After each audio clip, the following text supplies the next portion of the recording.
travellers, and welcome back to the Library of Legend. My name is Jack Tarlad, and I've just got to sort out my camera quickly and bring it back online. There we go. And this is Read and Roll, the show where we bring on put my teeth back in, unsuspecting guest to play through a fighting fantasy choose-your-own-adventure gamebook. Last week, we had Horror Amarata on. I was able to say her name just now, which I couldn't last week. And she went out valiantly. She died, unfortunately. It's the second time she's been on. It took a year between viewings for her to come back on. But nevertheless, she came back on, but unfortunately was unable to complete her mission, complete her quest, and she died, but valiantly she did die. If you wouldn't mind doing all the things and the stuff that makes everything turn in the algorithm, click the subscribe button, click the follow button, you know, all those kinds of things. Get a thumb, shove it right up on in there, make me feel all warm and fuzzy inside.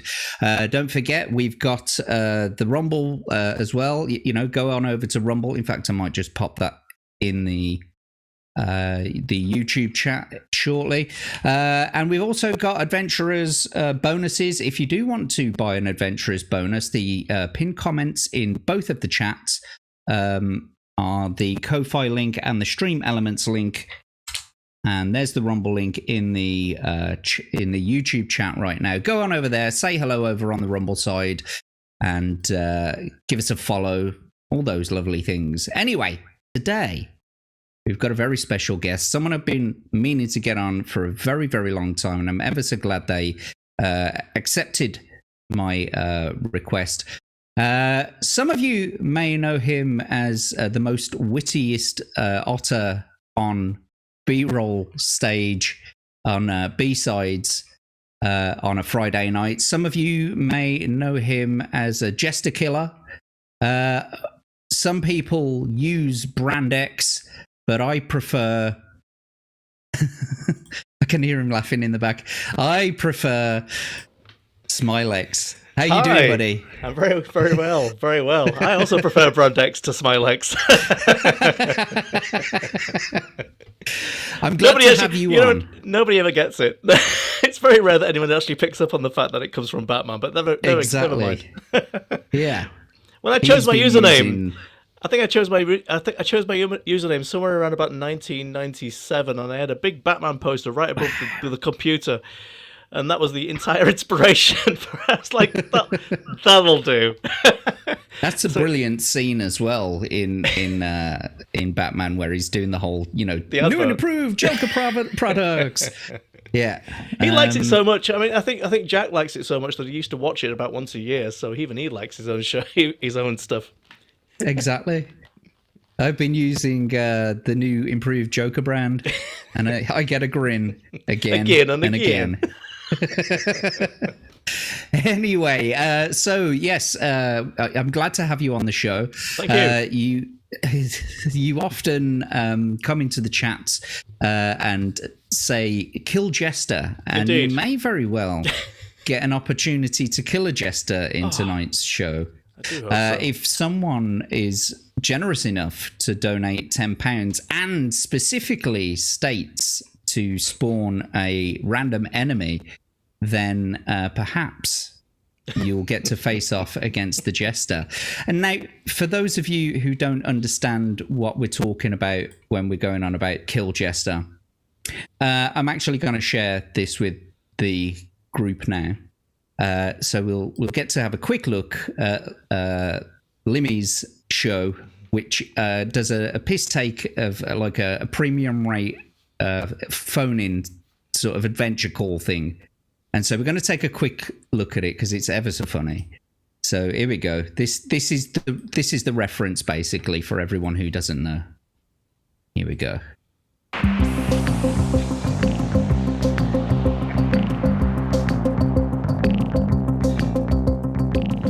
You're watching Adventure Call. My name is Falconhoof, and I will be your guide on your quest. Greetings, Line 3. What is your name, traveller? Alright, Falconhoof. My name's Robbie. Greetings, Robbie. And are you ready to begin your quest? Aye. Very well, let us begin. Wait for me! Jingle, will you be joining us? Yes, Falconhoof. No adventure is complete without Jingle Hat and Jingle Feet. And I better introduce you. Travellers, meet Jingle, the jester. Greetings, travellers. I am Jingle. Quick of wit, I'm fast and nimble. Many jokes and many quips have passed between my funny lips.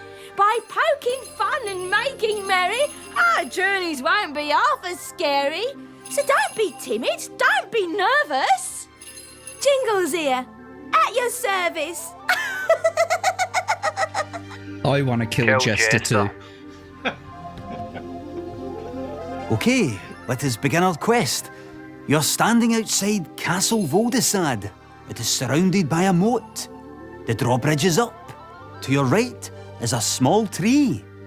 I have heard to make the bridge go down, there is a lever. Look around. What would you like to do? Kill Jester. Jingle is our friend. She's here to help us. So she'll be here for the whole quest, aye? Yes, To give you advice and tell jokes and that? yes, For the whole quest? yes. Kill Jester. But if you kill Jingle, you won't be able to... It's my money. It's my game. Kill her. But There.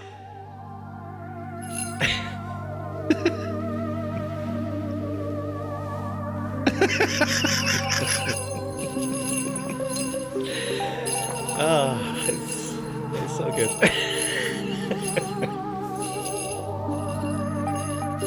Jingle is dead. Poor Jingle. Game over. There is well. now no way Well to... worth it, mate. Well worth it. Get out there, shite. Let's take another call.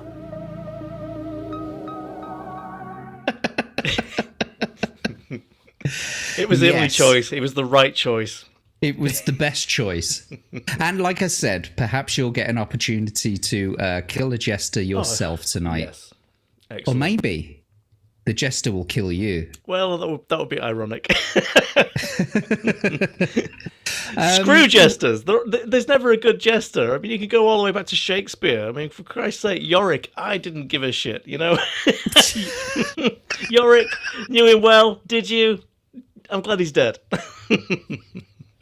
Before we start our adventure today, we're going to say hello to the chat. And I always ask, who do you think is the first person in the chat today? Ooh.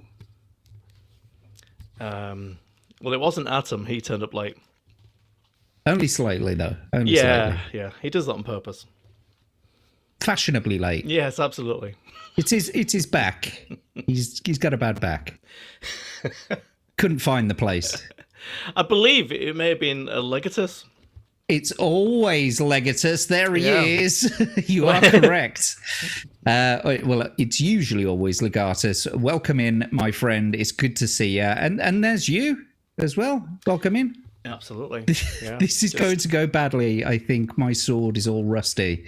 That's Yeah. okay, mate. We'll get it all nice and polished up for you. Thanks. And we got Crimson Shadow in here as well. All right, Read and Rollers, what's the crack? Welcome in, Crimson. And there's Atom. Well, hey, he says. Been a bit enthusiastic, which is good, I guess. Ghosty. There he is. And over on the Rumble side as well. Welcome in. And we got our friend Steve. A new Dungeoneer arrives. Welcome in, Steve. It's good to see you. Couldn't bloody win an attack round at the end. Daramuth's luck. Indeed. Talking about horror. Yeah. Unfortunately so for her. She didn't manage to finish it, but nevertheless. We'll see how well you get on today. A kill jester has to be a killjoy, a clown that gets joy in ruining people like our country's PM. Bit of politics. Yeah. Can't disagree. Oh, do you know what? I was going to say something. I was going to replace the word jester with someone's name, but then I thought, no, because I don't want the 6 o'clock knock. It's no Crystal Maze, says No. Atom Gray. No, you're right. I've got slightly more hair than Richard O'Brien. I bet you take far less cocks up the arse as well. You don't know that. don't assume anything. You don't know what I do for a living. Oh my God, this is going to be a night. This is, like I said, one of the wittiest people on B-roll B-sides.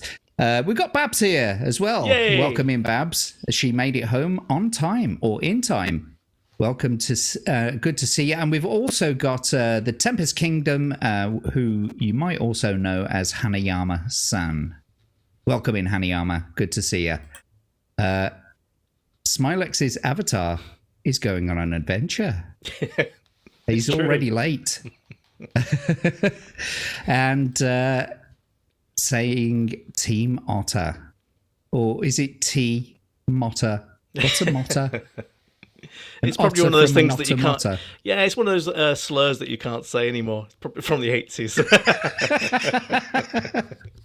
You damn motters. Goddamn motter. Well, anyway. I assume, since you are a long-time fan of this book series, that you understand all the basic rules and how to play the game. It's been a long time, but yeah, I do remember buying probably the first 35 or so, I think. I was in for that long. And then after that, maybe faded out. But yeah, it has been a good 30 years since I've played any of them, but I get the basics, I think. Awesome. Yeah. Well, in that case then, mottering about as usual. Motto. Exactly. Yes, indeed. I was going to say something really awful then, but never mind. Do you know what I forgot? Do you know what I forgot to do? I forgot to add you to this scene. Oh. That's fine. Let's get you in. There you go. Let's shrink you down. Put you there. There we go. And now I can go over to this scene. You see how it all works out? Oh. Fancy, right? You don't get this on B-sides.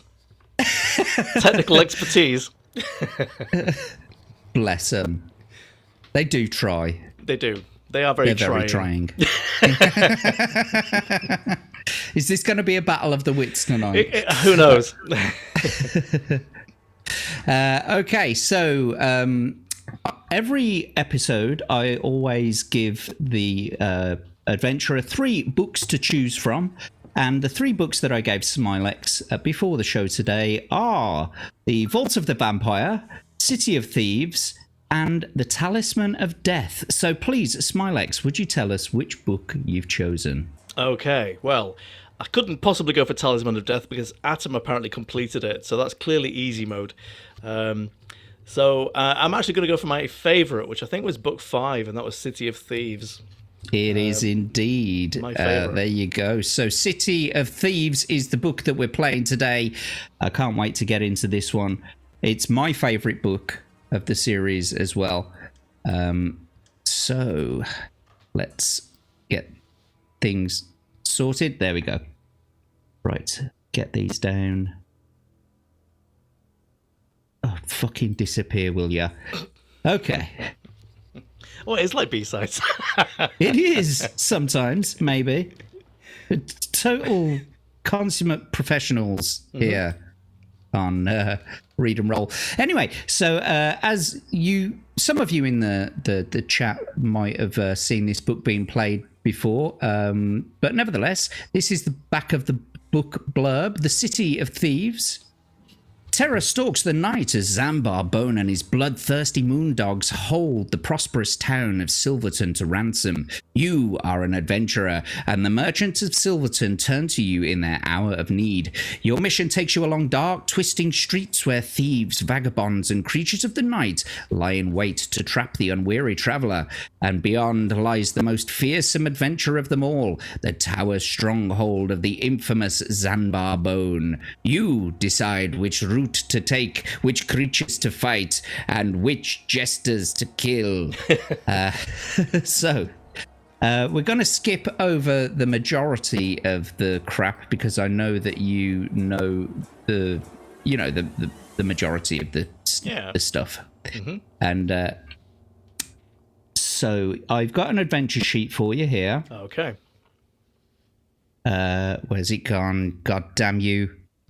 All going well today. City of Thieves. There we go. You've got 10 provisions. 10 provisions. Each provision gives you 4 stamina back. Okay. We'll be rolling for your initial skill, stamina, and luck in a short while. Your initial values should never really go any higher than what they are when you roll them. Apart from the luck, that can go up if you choose to take with you a potion of luck. And you use that potion of luck, it'll give you 1 more initial luck and refill your current luck to its initial value. Other than that, I've also added 3 little bonuses of my own: ask the audience, phone a friend, and backtrack. Throughout your adventure, I'll be making a log of all of the paragraphs that you've been to, and if you want to go back to the paragraph previous to the one that you're currently on, because you didn't like the decision that you make, you get to use that once in any adventure. However, there is an adventurer's pot, and so people in the chat can actually donate real money to give you gems, basically. And so the amount of money that they donate translates directly into gems in the adventurer's pot. Now, if the chat decide that they want to buy you something specific, it will automatically sort of either go into your equipment, or it will, have its effect immediately. However, if they don't specify anything, it will go into that adventurer's pot, and you yourself can draw from those items. And in fact, I haven't actually sent you over the list for that. So let me just... I know, right? Let me just send you over that list of all the things that you possibly could buy should someone be generous enough to donate to you. So I've got to get Discord back open now. Gosh darn it. But nevertheless, here we go. What else was I going to say? Oh, yes. So you've also got ask the audience and phone a friend. Ask the audience if you're not sure what choice to make and you want to ask the audience's opinion. I'll put a poll in the chat and they can tell you their opinion. Or phone a friend allows you to pick one person from the chat to ask their opinion. So yeah, there's those things. Okay, so I've sent you over just now in Discord the list of things that you could buy should you have that amount in the adventurer's pot. Now, it may turn out that someone spends £10 and spawns a random enemy, but it could also be that someone's already donated £15 to your adventurer's pot and you've got an insta-kill spell. If that happens, then you can literally just say, kill Jester. Yes! Hurrah! And your dreams will come true. So, yes. Yeah, so you start with a sword, a backpack, and provisions, and we will roll for your stats shortly. However, in the meantime, I'm just going to start with the background of the story. And so, you are an adventurer in a world of monsters and magic, living by the quickness of wit and skill of your sword. You earn your gold as a hired warrior, usually in the employ of rich nobles and barons, on missions too dangerous or difficult for their own men. Slaying monsters and fearsome beasts is in pursuit of some fabled treasure comes as second nature to you. Being an experienced and highly trained swordsman, you allow nothing to stand in your way on quests. Your success on a mission is always assured, and your reputation has spread through the lands. Whenever you enter a village or town, the news of your arrival spreads through the citizens like wildfire, as few of them have ever seen a dragon slayer before. One evening, after a long walk through the outlands, you arrive at Silverton, which lies at the crossroads of a main trading route in these parts. Great wooden wagons hauled by teams of oxen are often seen rambling slowly through the town, laden with herbs, spices, silks, metalware, and exotic foods from far-off lands. Over the years, Silverton has prospered as a result of the rich merchants and traders stopping there en route to distant markets. Its wealth is quite apparent, with ornate buildings and richly dressed people aplenty. But as you enter the town gates, something strikes you as not being quite right. The people look nervous and on edge. Then you notice that all the windows on the buildings have great iron grills bolted over them, and the doors have been strengthened too. Although you prefer your own company to that of others, you decide to stay in Silverton for the night to find out who or what is troubling the people.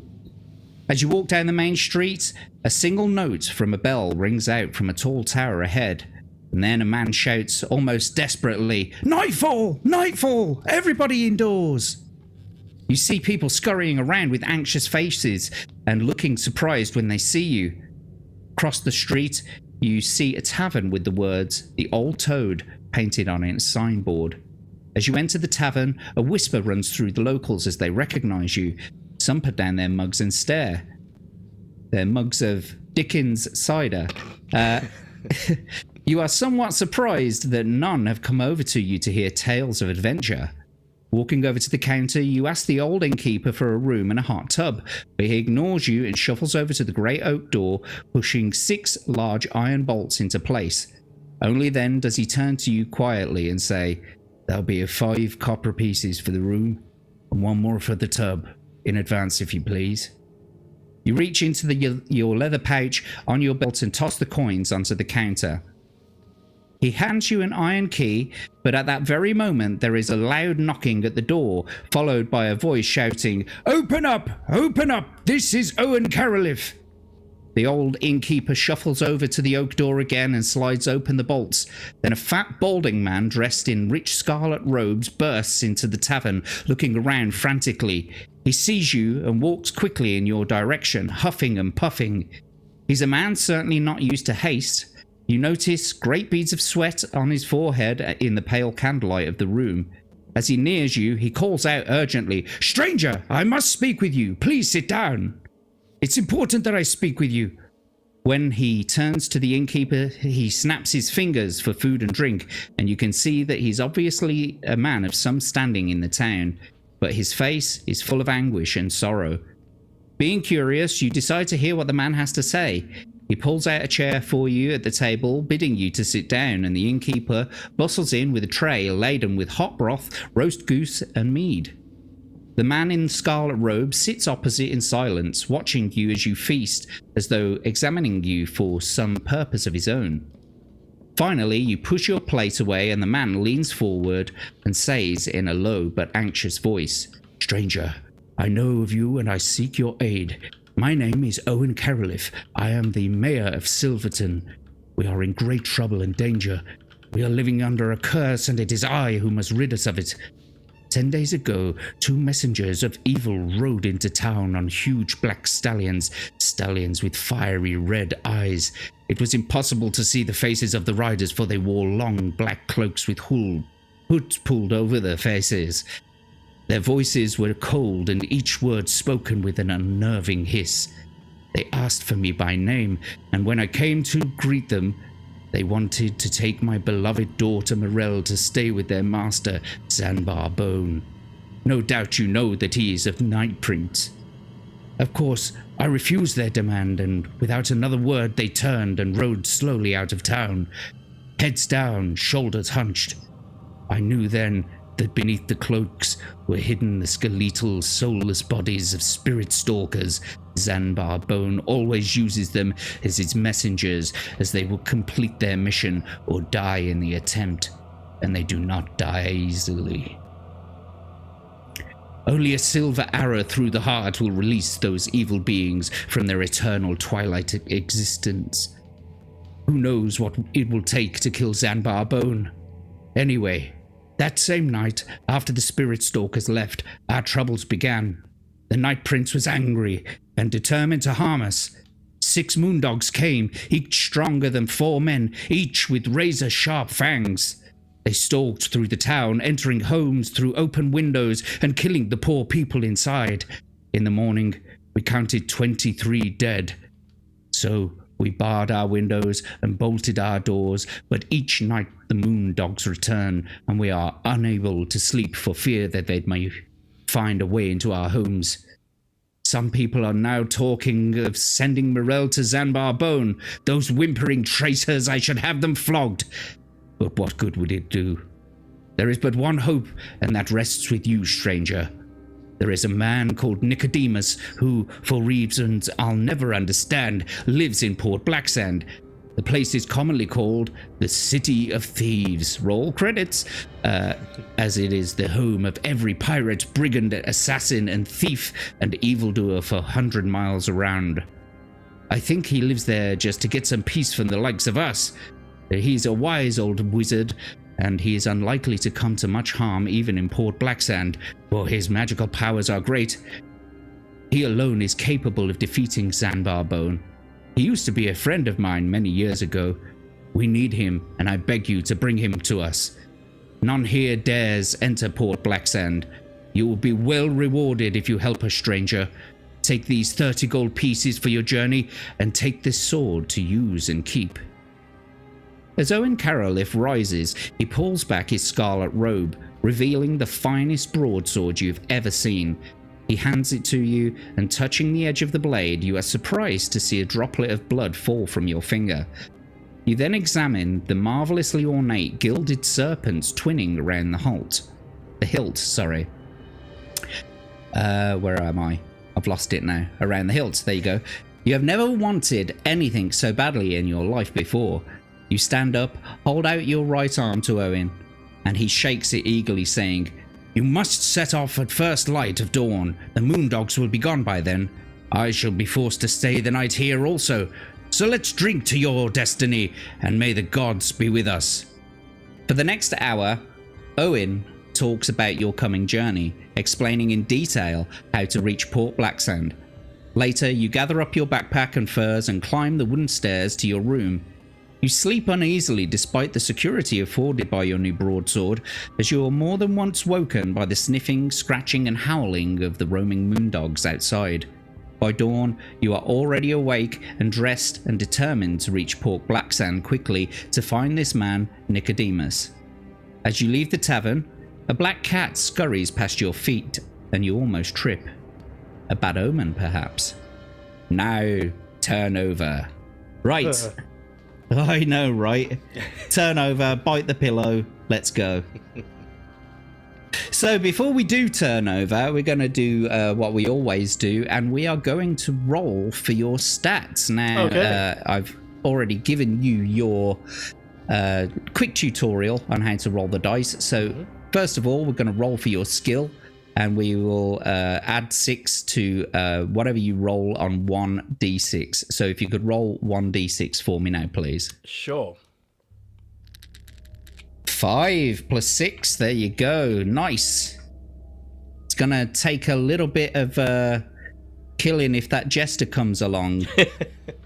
11 is a very good skill. Very good initial skill. Good. Next, we're going to roll for your stamina. So we'll ask you to roll 2d6 and we'll add 12 to that. So if you could roll 2d6, please. 7 plus the 12. Quick maths. That's 19, isn't it? Yes, sounds right. That's about right. Yeah. There we go. And finally, we're going to roll for your luck. So if you can roll one more d6, please, and we'll add 6 to that. Oh. Okay, not the best of luck. You're right there on the cusp. So now, before we go anywhere, I can see people in the chat that are saying lots and lots of things. For example, Donation Jack, says Atom Grey. I can see it. I just want to welcome in a few other people as well. We've got Grizzled Entertainment here. Hail all. Welcome in, Grizzled Entertainment. It's good to see you. Legatus is saying, just remember to ask Jack to restore you to your regular size at the end of the stream, or you might stay small. It's fairly small to begin with, I'm an otter, for Christ's sake. And Crimson Shadow straight away coming in with a $20 donation. It's very generous, thank you. It is. And he's saying use it however you like as well. So thank you very much, Crimson Shadow, for the $20 donation. We'll add that to your Dubry Firkin right now. So now you got 20 gems to play with. You could afford the Insta-kill spell at this point. However, as well, if you look at those things that you can buy, for 5 of those, you could buy a reroll, which I would allow you to reroll any one of your stats if you want. Yeah, let's do that. Why don't we do that? Yeah. But remember, you may... Well, you can't do any worse than getting 7, can you? Because you rolled a 1, exactly. didn't you? Yeah. So, all right then. All right. So we'll take 5 off immediately. And thank you very much, Crimson, for the donation. Truly appreciate it. And you've done him a service. So we'll ask you to roll again, please. 1d6. Oh, that's a bit better. That's much better. So, an initial luck of 10. Also on your journey, you'll be able to take with you any potion of these 3, skill, stamina, or luck. I always say that luck has the best bang for buck. So, what do you want to take? I think luck sounds like a very good idea. We'll take one of those. Awesome. Oh, no, not Stan. What am I talking about? That was Freudian slip. Because that's what was on my head for some reason. Yes, so Potion of Luck. There you go. Right then. And I'll just see what the rest of the chat are saying. We got Wendy here. Good evening, Knight, Sir Jack, and Sir Smylexx, and dearest chat. Welcome in, Wendy. It's good to see you. There's a city of thieves. Frosty. She seems kind of frosty, does Wendy, in that avatar picture. Just a little bit, yeah. Maybe she's the snow, the caverns of the Snow Witch. She could be an X. Is she, though? Well, they're all pretty frosty. I mean, not until they go out with me for a few months. Then they turn that way slowly. It's probably my fault. It's me, not you. Okay? No, it's definitely not me. It is you. Yes, they turn into ghosties. Yes. There's a city of thieves in Talisman of Death, which is very confusing. I don't remember there being a city of thieves in Talisman of Death. I mean, you do go to the Grey Guilds on the Moor. I mean, he completed it, so completed it. He mate. did. So Yeah. Fair play to him as well. Did he tell you his tales of bravery? Then yes. Did he regale you like? For hours. It was awful. In massive detail. The city of bastard thieves, indeed. I think the Moondog sounds like a David Bowie tribute band. I think we should just assume that they are. Right. Yes, we've got Hanayama-san here. Just going through some more. And we've got Argentum here. Yay! Welcome in, Argentum. Shame on me, I forgot the otter was on today. No shame. No shame. I haven't seen Rick yet, but he may very well turn up and just throw that spanner in the works. We all love a goblin. I love a good goblin, me. Who doesn't? Right. So, it's the TV license man. Is that a reference I'm not getting? No, that was in response to the loud knocking at the door in the opening paragraphs. Yeah, it's either the TV license man or it's the police asking you to delete a tweet that you've posted. That's much more likely. You may be in breach of some online harassment act or whatever. No, I didn't miss the donation, Crimson. I just had a whole bunch of things that I was dealing with at the time, and I got your donation. Now, so is Smylexx, and thank you again. Thank you so much. Watch out for jesters. Yeah. Definitely. Smoo did actually complete the City of Thieves. It was a couple of weeks ago, that was actually. But he did complete it. I'm kind of expecting Smylexx to complete this in one Oh, I wouldn't fell be so swoop. sure. I wouldn't be so sure. Did he beat it in one go? No, Smoo didn't beat it in one go. We had to bring him back. It was a continued adventure from his last one. But he did it anyway. And so, we've rolled for your skill, stamina, and luck. You happy with those scores? I'm happy with those scores. They look pretty good to me. Excellent. I've still got 15 in the adventure pot that I could still get an insta-kill. You could. But you may want to use some of those for something else. I'll hold back. I'll hold back. Oh, actually, there is something I've got to add to it because Owen Caroliff granted you 30 gold. Oh, I did, didn't he? And a broadsword.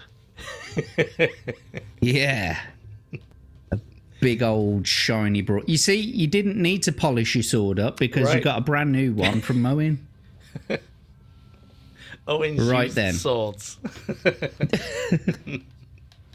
So, here we go then. The start of your adventure. Chapter 1. The walk to Port Blacksand takes you some 50 miles across plains and over hills, fortunately without any harmful encounters. Eventually you reach the coast and you see the high city wall surrounding Port Blacksand and the cluster of buildings projecting into the sea like an ugly black mark. Ships lie anchored in the harbour and smoke rises gently from the chimneys. It looks peaceful enough, and it's only when the wind changes that you smell the decay in the breeze to remind you of the evil nature of this notorious place. Following the dusty road north along the city across the coast to the city gates, you begin to notice a fearful warning. Skulls on wooden spikes, starving men in iron cages suspended from the city wall, and black flags everywhere. As you approach the main gate, a chill runs down your spine, and you instinctively grip the hilt of your broadsword for reassurance. At the gate, you're confronted by a tall guard wearing a black chainmail coat and an iron helmet. He steps forward, bar in the way with his pike, saying, "Who would enter Port Blacksand uninvited? State the nature of your business or go back the way you came." So, for your first choice in this adventure, will you tell him you wish to be taken to Nicodemus, tell him you wish to sell some stolen booty, or attack him quickly with your sword? I'm gonna be an honest, noble otter and tell him I wish to be taken to Shakademus and Pliers. Now that's a name I haven't heard in a long time. Shakademus and Pliers. What was that like one-hit wonder they had back in the 90s? I think we should just leave that open for the chat so it irritates them more. I am down with that. I'm going to like today, I think. It wasn't very good. It wasn't. No. I'm pretty sure it wasn't. Anyway, I can't even remember the bloody thing. But nevertheless, here we go. So tell him you wish to be taken to Nicodemus.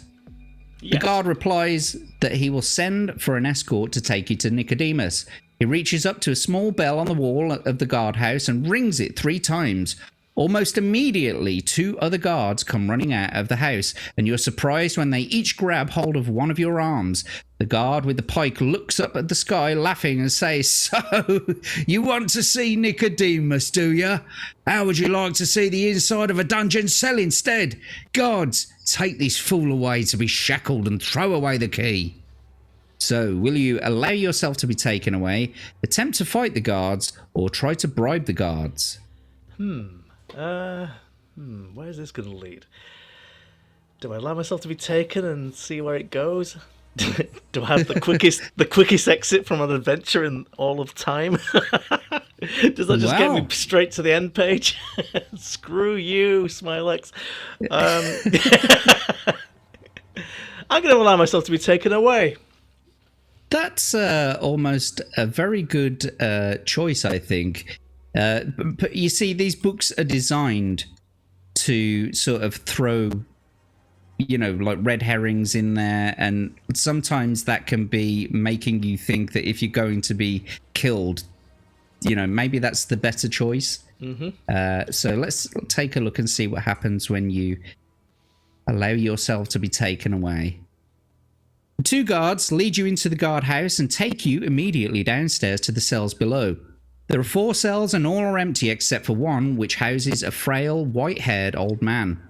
The guards unlock the cell next to the old man's and throw you in, placing your sword on the table outside. The only contents of the cell are a straw mattress and a pail of water. The guards go back upstairs, and as they disappear, the old man gets up off his bed and starts to speak. "You're an outsider, aren't you? Don't reply, it's obvious. Do you want me to set you free? Give me 10 gold pieces and I'll have you out in 5 minutes. The old man then puts his arm through the bars of the cell with the palm of his hand upturned. Do you want to give the old man 10 pieces, or would you rather ignore him? God, this could be a very... I just don't trust old men. Why would you? Oh, screw it. Let's give him the 10 gold pieces. I'm intrigued to know where it goes. Okie dokie. 351. Here we go. Ah. You take the 10 gold pieces out of your backpack and then place them in the palm of the hand outstretched before you. The old man then reaches into his inner clothing and pulls out an iron key, telling you that it will unlock your cell. Almost in disbelief, you take the key and place it in the lock. Incredibly, the lock turns. You look back at the old man and ask him if he wishes to escape with you. He smiles and shakes his head, saying that he's happy where he is. You leave the cell, picking up your sword, climb the stairs to the floor above. The 2 guards are relaxing over a game of cards. You wave your sword in the air and charge at them. They grab their swords to defend themselves and fight you one at a time. That's good. So at this point, we're using Kung Fu movie rules. Exactly. So at this point, do you want to make any changes? For example, do you want to backtrack to the previous and ignore the old man? No, I'm down with this. Okie dokie then. So we've got a battle coming up. You've got to fight 2 guards. Okay. Pretty easy guards. One has a skill of 6, the other of 7, and the first one has a stamina of 6. The second one has a stamina of 5. So 6 and 7, 6 and 5. Right, let's get your adventure sheet up. Now, do you remember how battles work? Give me a very brief outline.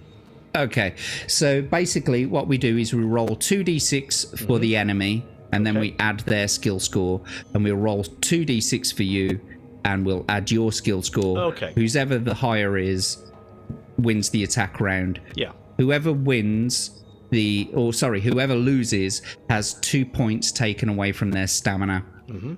If you win the attack round, you can do more damage to your opponent by rolling for luck and being lucky. If you're lucky, we'll take an extra 2 stamina points away from the enemy. If you're unlucky, we'll give them 1 back. The same applies if you lose the attack round. You can mitigate damage by rolling for luck. If you are lucky, we will give you 1 stamina point back. However, if you're unlucky, we will take 1 extra stamina point away from you. Okay. Gotcha. Right then. So, without further ado, the first battle of this episode, let's get it on. So, if you wouldn't mind, please, Smylexx, roll 2d6 for your enemy. Okay, a 4 and a 3 gives them 13. And then, if you can roll 2d6 for yourself, please.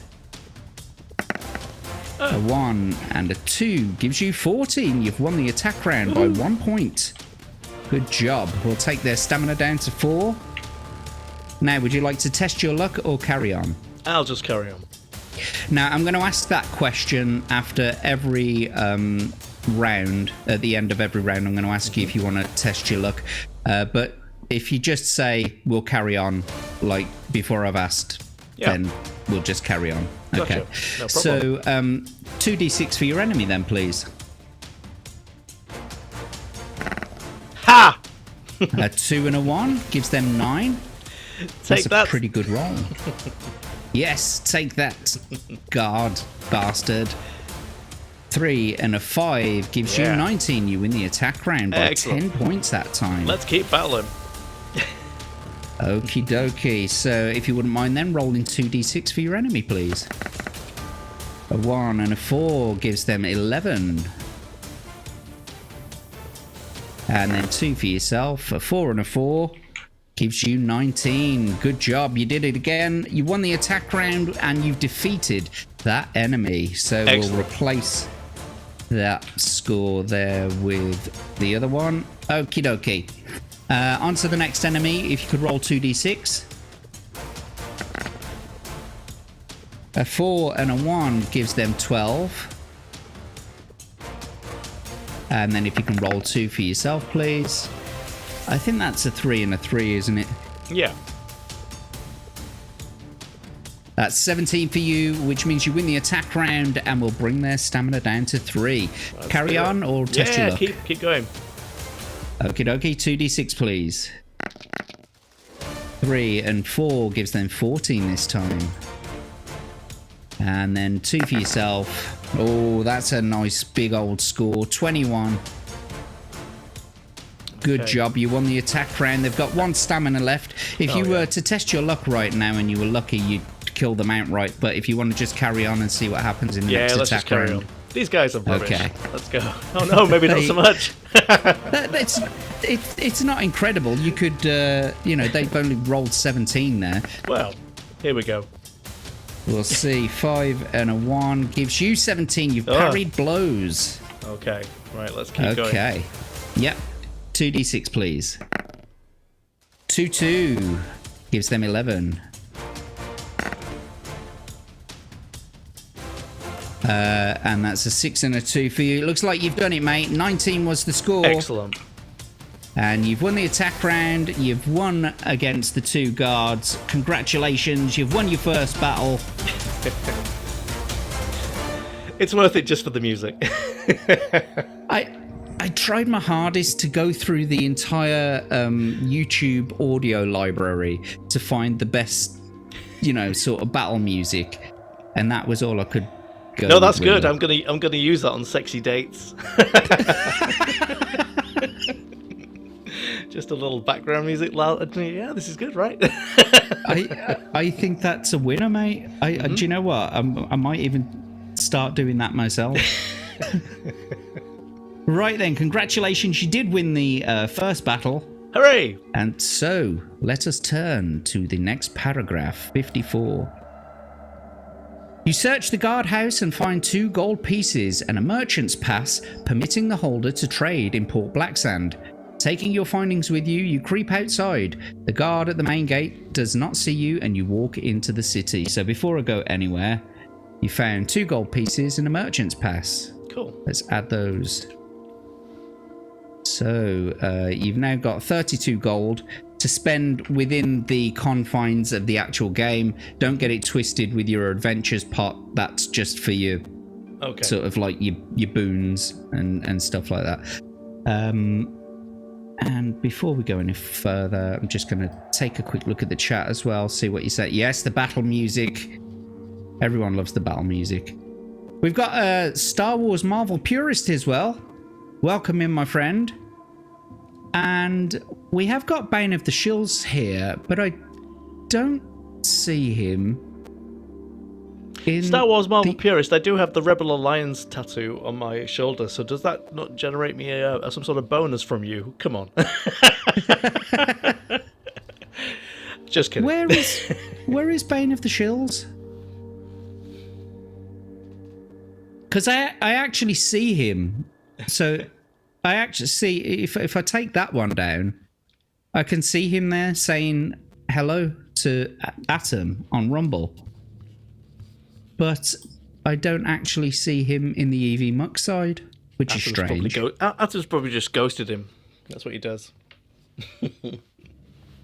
Well, nevertheless, Welcoming, he sees dead guys. people. Adam sees dead people. Well, he is a ghost, isn't he? Well, exactly. But then, doesn't that mean that we see dead people as well? Because we see Atom. Yes, it makes us all that kid in The Sixth Sense. Oh, please don't. I don't want to be him. Yeah. He got bigger, but his face stayed the same size. It's weird. Like, literally, the rest of Yes. him got bigger. Right, And just his features stayed They're all the exactly same the size. same, right in the middle of it. He was very odd. recently in Happy Gilmore 2. Oh, I don't know okay. I don't know whether you got to see that. No. I get it. Okay. That's why. Oh. The Star Wars Marvel purist is... Okay, got it. Got ya. Thank you. Anyway, yes, on from Small Faces to paragraph 74. Right, so through the main gates you see that the rubbish-filled streets of the port are narrow and cobbled. Old and decrepit buildings line them closely with their upper stories overhanging menacingly. You may go west down Key Street, head north along Market Street, or go east down Clock Street. Okay. I'm going to go down Clock Street because it sounds like Cock Street. For that one reason only. Okay. Yeah. Key Street seems too much like just a red herring. It's not going to give you any keys. It's just going to give you nothing but trouble. So, yeah. Clock Street it is.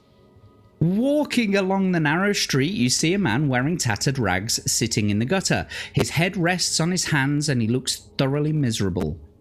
Will you stop and talk to him, or would you rather continue walking east? Absolutely. I'm going to talk to this guy. He sounds like he may be a Smiths fan. Let's talk to him. I was happy in the gaze of a drunken hour, but heaven knows I'm miserable now. The next line is literally, I was looking for a job and then I found a job. Right? Like, love Morris's writing. Yeah. Anyway. If you've ever spent time in a job centre, yeah, I can feel it.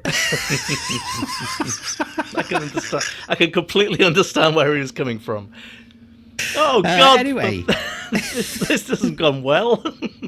As you approach the man, he suddenly springs up and screams at the top of his voice. He produces a dagger from his ragged clothing and he leaps at you. His wild eyes belong to a man insane or possessed, and you must fight him. Okay. Your madman opponent has a skill of 5 and a stamina of 5. If you want to go back to the previous... This is fine. Let's go kill mad people. It's fine. Let's do it. So I'll just do this. Right then. We get the music again. It's fine. It's all good. You do. 5 and 5. Let's get rid of these old scores here. Right then. Yes, so let's get the battle music on then, and if you wouldn't mind then, please. Okay, here we go. Rolling 2d6 for your enemy. 5. Don't worry, he's only got 5 skill. He's like this. This is like the buzzing of flies. Okay, and 2 for yourself, please. All right. A 5 and a 1 gives you 17 to their 14. Well done. keep You win going. the attack round. Yeah. Murder him. Let's go. Just jock him up. Take that, mad dude. I don't know. What's that landed on? Is that a 4 or a 1? That was a 2 and a 1, I believe. Okay. Well, that gives them 8. Okay. And 2 for yourself. A 2 and a 4. Yeah. Gives you 17 again. You win the attack round. We'll bring their stamina to 1. Okie dokie. 2d6 then, please. 2 and a 4 again. Gives them 11. And 2 for yourself. 5 and a 5. I think you've done it, mate. Yeah, 21. A nice, huge score there. Congratulations. You've won the attack round, and that was super easy. Barely an inconvenience. I reckon I decapitated that guy. Bro, that was brutal. There was absolutely nothing that man could do. I think he wanted to die. I think he he did. saw you, and he was like, "No, this is it now. This is my time to die." I mean, I don't live very far from an ex-mining town, so I feel I understand the vibe of this city and the people within it. So, if you've ever been out for a kebab at about 2 in the morning in a shitty little northern town, you'll know. You understand. What is this? He just wants his free bank clock. What's that? I'm sure it comes free with if I open an account, right, Babs? That's cool. I'm down with it. At least he's not a one-legged Filipino ninja. There's also 2 tickets to Linda Ronstadt and a lifetime supply of turtle wax. How many turtles do you think I have? He died doing what he loved doing. Dying. What does that even mean? Fine, whatever. Okay. So, a leather pouch hanging around the neck of the man contains a small glass ball containing what looks like swirling smoke. Will you smash the ball on the ground, put the ball in your backpack, or leave the ball behind and continue east? I think we'll take it with us. We'll put it in the backpack. Okie dokie. You don't want to smash it? Do you know, it'd be nice to know a little bit more about it before I do that. Maybe somebody's wanting this thing. I'm just going to keep hold of it for a little while. Fair enough. We'll put the ball in your backpack, turning to 194. The smoke in the glass ball appears to vanish as you place it carefully in your backpack. Feeling slightly uneasy about your new treasure, you set off east again. I'm just going to add it to your adventure sheet here. Smoky balls. Yeah. Excellent. You got one smoky ball. Right, the stream makes a sudden turn to the left and continues north as far as you can see. However, you notice that round the corner the houses are much bigger with doorways some 4 meters high. On the left side of the street you see that a door to one of the houses is open. Do you want to go in or do you want to keep going northwards? Yeah, let's go inside. Interesting choice. Yeah, right. Sneaky. Let's just... Well, it's not breaking and entering, is it? No, it's just entering. Yeah. That's how Mizzy got away with it for so fucking long. You enter a large room with brown walls and straw-covered floor. There is a musty smell hanging in the air which reminds you of the dirty old cave trolls that live on the northern borders. In the middle of the room is a table made from half a barrel with some roughly made stools round it. A high archway leads through the room to the back of the house from where you hear a low murmuring voice. Do you want to walk through the archway or leave the house and continue north? I'm intrigued. Let's go. Let's go through the archway. Let's do it. 178. The archway leads into a room, a large room in the center of which crouches a human-like creature, some 3 meters tall. He looks very worried and is muttering to himself.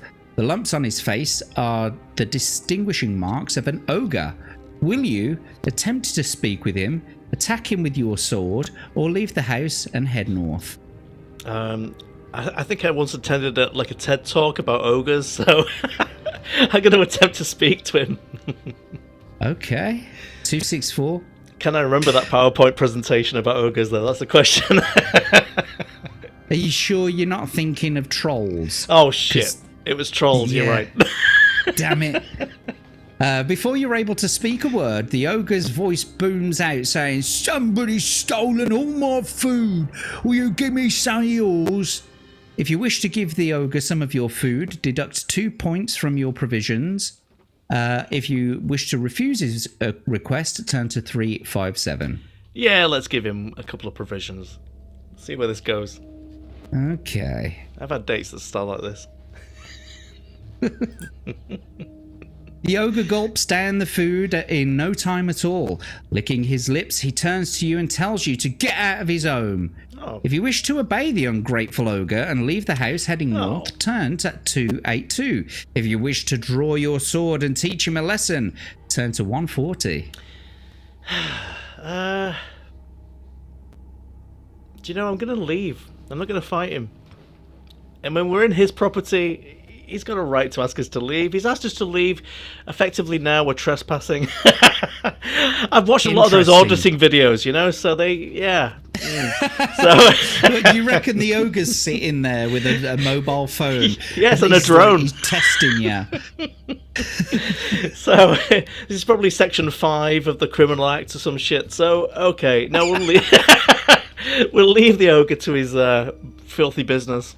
Yeah, it will be considered trespassing now that he's asked you to leave. The implied right of access exactly. has now been You've seen the same videos. We all know where this goes. So I'm going to go. On the right-hand side of the street, you see a wooden barrel and a small boy sitting beside it on a stool. If you wish to talk to the boy, turn to 119. If you wish to keep walking north, turn to 247. Small boy, you say? I had to explain to somebody at work who Jimmy Savile was today. No. Yeah, well, they're Polish. Are they from a different culture? They are. They literally are. They are from Poland. So they didn't know. But they've lived in this country for about 10 years and lived in Leeds area. So you would have thought that it would have come up. But anyway. Now then. Now then. I think I will... I'm definitely going to talk to a boy. Come on. The small boy smiles and thrusts a mug into your hand. Right. He tells you the barrel contains sparkling water which cures all ills, wounds and diseases. To fill the mug costs 3 gold pieces. If you wish to drink the water, turn to 233. If you would rather keep your gold and walk north, turn to 247. He seems like some horrifying little sort of street urchin, doesn't he? I'm getting street urchin vibes. I'm feeling like I'm ripped off here. Like I've just bought one of those roses that people offer you when you're on holiday. Well, I've had far too many of those. They are a fucking rip-off as well, though. Yes, because you don't get laid. Never. Not a single once has one of those roses worked. Right, exactly. Well, that's the only reason you buy them. I'm going to keep my gold and say screw you to the boy, give him the finger, and keep going. Exactly. I think that's a good choice. The ogre turns to you and says, "Nerd bashing time." He'd be right, obviously. He's an onion. There's layers. Oh, there is. Leave the Zima on the counter. Every time he talks to someone, it has cost him something. Yeah, you're right. That's what this city does to you. It just grinds you down. It's like a long weekend at Butlins. How right you are. When I was younger, I almost became a redcoat. Like, genuinely, I went for the what's it, but no, I opted out. I say I opted out. Yes. I didn't get through the audition. Oh. And so I opted out. Yes. However you decide to tell that story is entirely up to you. We understand. A wed woes, how romantic. Marriage.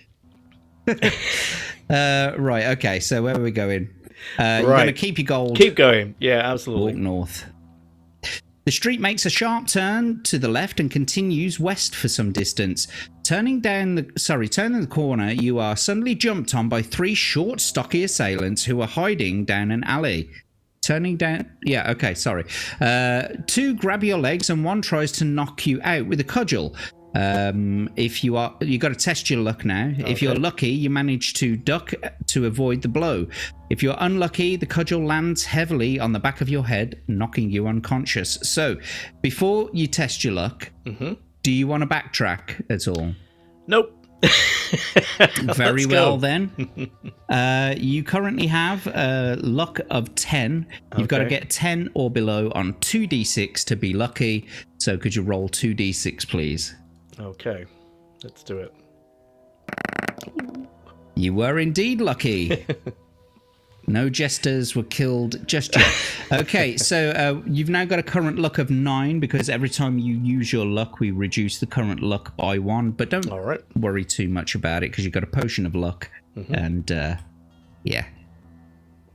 So you avoid the blow, 3, 4, 8. As the cudgel swings through the air above your head, you punch the dwarf holding it. He lets out a scream and drops the cudgel. Feeling his bleeding nose and seeing the blood on his hand, he screams again and runs off down the alley. The other 2 dwarves holding your legs realize that you're not an easy victim and run off after their fellow robber. I kind of feel like that would have been like a battle of, like the chicken hawk and foghorn leghorn. Where he just puts his hand on his head.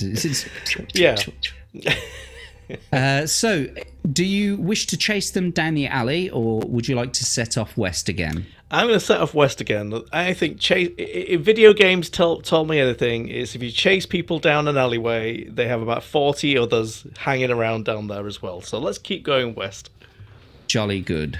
I have fisted enough dwarves in my life to know not to do it, whether you don't need to do it. And just before we continue, it looks like Wendy's on her way to Betty Bye-Bye's. So good night, Wendy. She's saying, Wendy. Okay, gentlemen and dearest chat, I have to bounce to my bed. Have a wonderful stream further. See you all on Monday evening at the chat battle. Ciao, ciao. Yes, I shall see your exciting spring avatar soon. Cheers, Wendy. Absolutely. And there you go. Everyone's saying good night to you, Wendy. Oh, and we've got Prophetic Apathetic here as well. Welcome in, my friend. What's that in response to? What's Legatus been saying? Or a gremlin in a raincoat about to flash you. Oh, that was in response to 3 kobolds in a raincoat. It's like the Obi-Wan Kenobi show. Fuck. That was awful. Yes, that was awful. Wasn't it? Hang on. Atom, what explains a lot about me? What was that in response to? I think that's the Butlins story. Yes. It does. Well, I have been a cabaret artist since the age of 16. Like a lounge lizard singer type thing. Oh, do you know you're Richard Cheese? A little, maybe. Good. Anyway, let's crack on. So, right, so on the left-hand side of the street is a flower shop. The window is filled with exotic and colourful flowers. Do you want to go in or keep walking west? Yeah, we'll go inside. Why not? I feel a bit like, the room. I could get some flowers and, maybe they'll think of me as their favourite customer. We'll soon find out. Okay, let's go in then. 145. Inside the shop, an old woman is busily watering flowers and plants. She looks up at you and smiles, saying, "Good afternoon. My name is Mrs. Pipe. Can I interest you in any of my special flowers?" If you wish to see what she has to offer, turn to 293. If you would rather leave the shop, refuse politely, and head west, turn to 24. Oh no, let's check out Mrs. Pipe. Let's see what she's got. She's a pipe from... Never mind, it doesn't matter. I was going to say from ass to mouth. Anyway. Some kind of pipe cleaner. Let's see what she has to offer then. 293. Okay. She explains that she's just picked one of her golden flowers. There are 10 golden petals on the flower, and you are told that if it's dipped in dog's blood, each petal plucked and thrown on the ground will change into a gold piece. Mrs. Pipe asks you for any magic item, piece of armor or food, which would be 2 portions from your provisions, in exchange for the golden flower. If you wish to trade with Mrs. Pipe, make the necessary changes on your adventure sheet. Whether or not you trade, you then leave the shop and head west. So, do you want to deduct 2 portions, or do you want to give her a portion? Actually, I mean, again, it's a very, very specific the way that this thing works. But then again, Moondogs has been mentioned quite a lot. But is gold pieces going to be more valuable than the provisions? That's the question. No, I'm going to call. Got 8 provisions left because you had to give 2 to the ogre. Exactly. I'm going to keep hold of my provisions and just leave her to it. Bye. Just browsing, just browsing. Well, fuck off out of my shop then, she says. And you do. Excellent. And you piss off. There you go. There is another shop on the left-hand side of the street. An iron grill over the window prevents you from seeing what kind of shop it is. You try the handle on the door and it turns. Do you want to go in or do you want to continue west without looking into the shop? Let's go inside. Okey Aren't you intrigued? dokies. I'm intrigued. I want to know. Well, I know what's inside the shop. Once inside the shop, you realise why the windows are barred. It's a jeweller's shop. Standing behind the glass counter is a huge, bald-headed man with an eye patch covering his left eye. He gives you a welcoming smile, but the sight of his ugly mouth with its few black-stained teeth does not inspire confidence. A large battle axe hangs conveniently behind the man to deter any would-be robbers. On display are several ornate rings inset with diamonds, emeralds, and rubies. The man asks whether you're buying or selling. Will you ask the price of the rings, offer to sell him gems if you have any, which you don't, or attack him with your sword? So, ask the price of the rings or attack him with your sword. Let's ask the price of his rings. How much for your ring? How much for your ring, indeed? 336. Okay, you're currently on. So, ask the price of the rings. The man leans on the counter and tells you that the ring of invisibility costs 10 gold pieces, a ring of fire costs 8, and a ring of ice costs 7. Do you want to buy any of those? The ring of invisibility does sound kind of sexy. Mm-hmm. Yeah, let's go with that. Let's buy the ring of invisibility. When you say the ring of invisibility sounds sexy, do you mean like in a Hollow Man kind of way? Exactly that. Yes, exactly. Absolutely. Yes. I'm thinking Jolly of that good. that chick who played Tomb Raider getting undressed and, and me making slight grunting noises. Wait, whoa. What do you mean the chick who played Tomb Raider? Which one? It was what's her name? She used to do the Pepsi chart. Yeah, of course. Never forget that. Rona Mitra. Rona Mitra. That's the name. I remembered the name now. Yeah. Rona Mitra was in Hollow. She was in Hollow Man for about 2 scenes where she's getting undressed and taking a shower. Oh yes, I know this bird. I remember her. Yeah. She's hot. She was the first Tomb Raider girl, I think. Before I can't remember, somebody Clarkson. Why do I know this shit? Why is it? I'm sorry. I'm getting confused a little bit. Do you mean she did the voice acting for Tomb Raider in the game? The official promotional stuff that they put out for the games always came with like magazine adverts or posters in the magazine. So she was their first official model for IDOS. And they had I'm looking at it now. They had about 5 or 6 over the years. I think it was something like Clarkson, I think was the next one. But yes, there was a few. Wow. Well, if you at home have not seen this yet, then go and check it out. Because especially if you're a Tomb Raider fan. I mean, she looks a lot hotter than Sophie Turner does in the new thing, by the looks of things.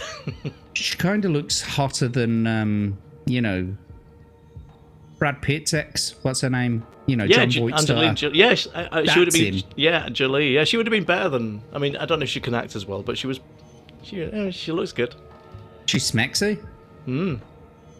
So anyway, I've taken 10 gold off, and you've now got a ring of invisibility. We know what that is. There we go. Right then. What are you all saying in the chat? They're probably all just thinking about Rona Mitra. I doubt any of them are still in the chat. They're just looking at pictures of her now. Crimson is. I don't know how long you stuck around for in the Jack and Abe show last night, but did you get to see the sexy ladies? No, I got as far as the shops from my past, and I pretty much had to tune out about that point. But yes, they were. Did it make your heart sore? I knew every single one of them, unfortunately, including Freeman, Hardy, and Willis. It's like, oh my god! Really? Yeah. I'd never heard of it before. Yeah, they sound like what do they sell? They sound like a bunch of solicitors, but they're actually just they're the store that your mum takes you to buy your crap shoes for school.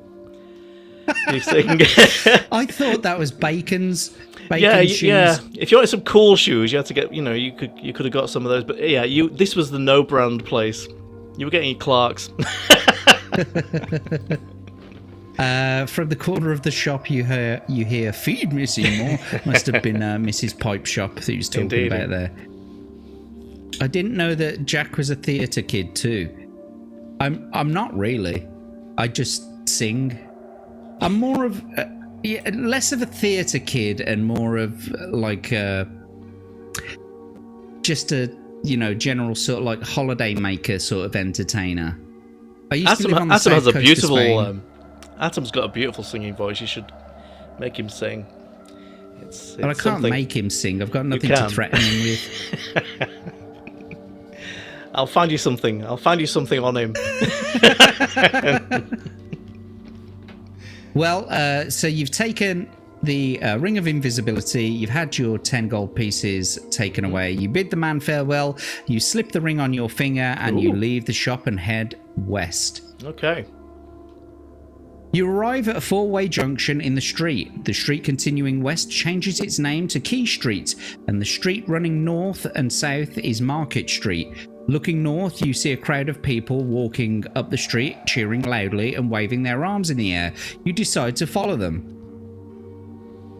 As you catch up with the chanting crowd, you see that they are carrying eggs and rotten tomatoes. Soon the street opens out into a large market square. All around the edge are stalls with vendors, hawkers, musicians, and entertainers carrying on their business. In the middle of the square is an elevated pillory. Above the noise of the crowd, a trumpet sounds, and the crowd start to pelt the man in the pillory with rotten food. An old woman standing next to you offers you 2 eggs to throw. Not wishing to appear to be an outsider, you take the eggs and hurl them. But as you do so, the old woman picks your pocket without you knowing. Lose 1 gold piece or any one item that you may have.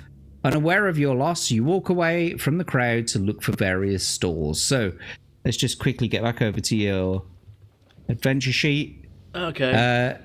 Do you want to lose any one of your other items? I like all of the things. I want my smoky ball. I'll lose a bit of gold.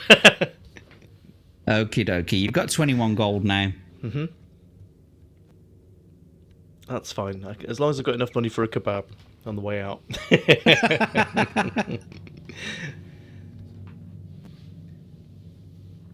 Hassan Gray is pretty sure he was conceived at a drive-in, apparently. Wow. Drive-through or drive-in? Was it in and out? I bet it was. Do you know what I've only just noticed? That all the chat is like the ninja chat that I've got on my screen here. It needs taken away because if you'd see, I'm like on the screen there. I'm flashing it on and off now. It's been behind there the whole fucking time. Anyway, yes. Right.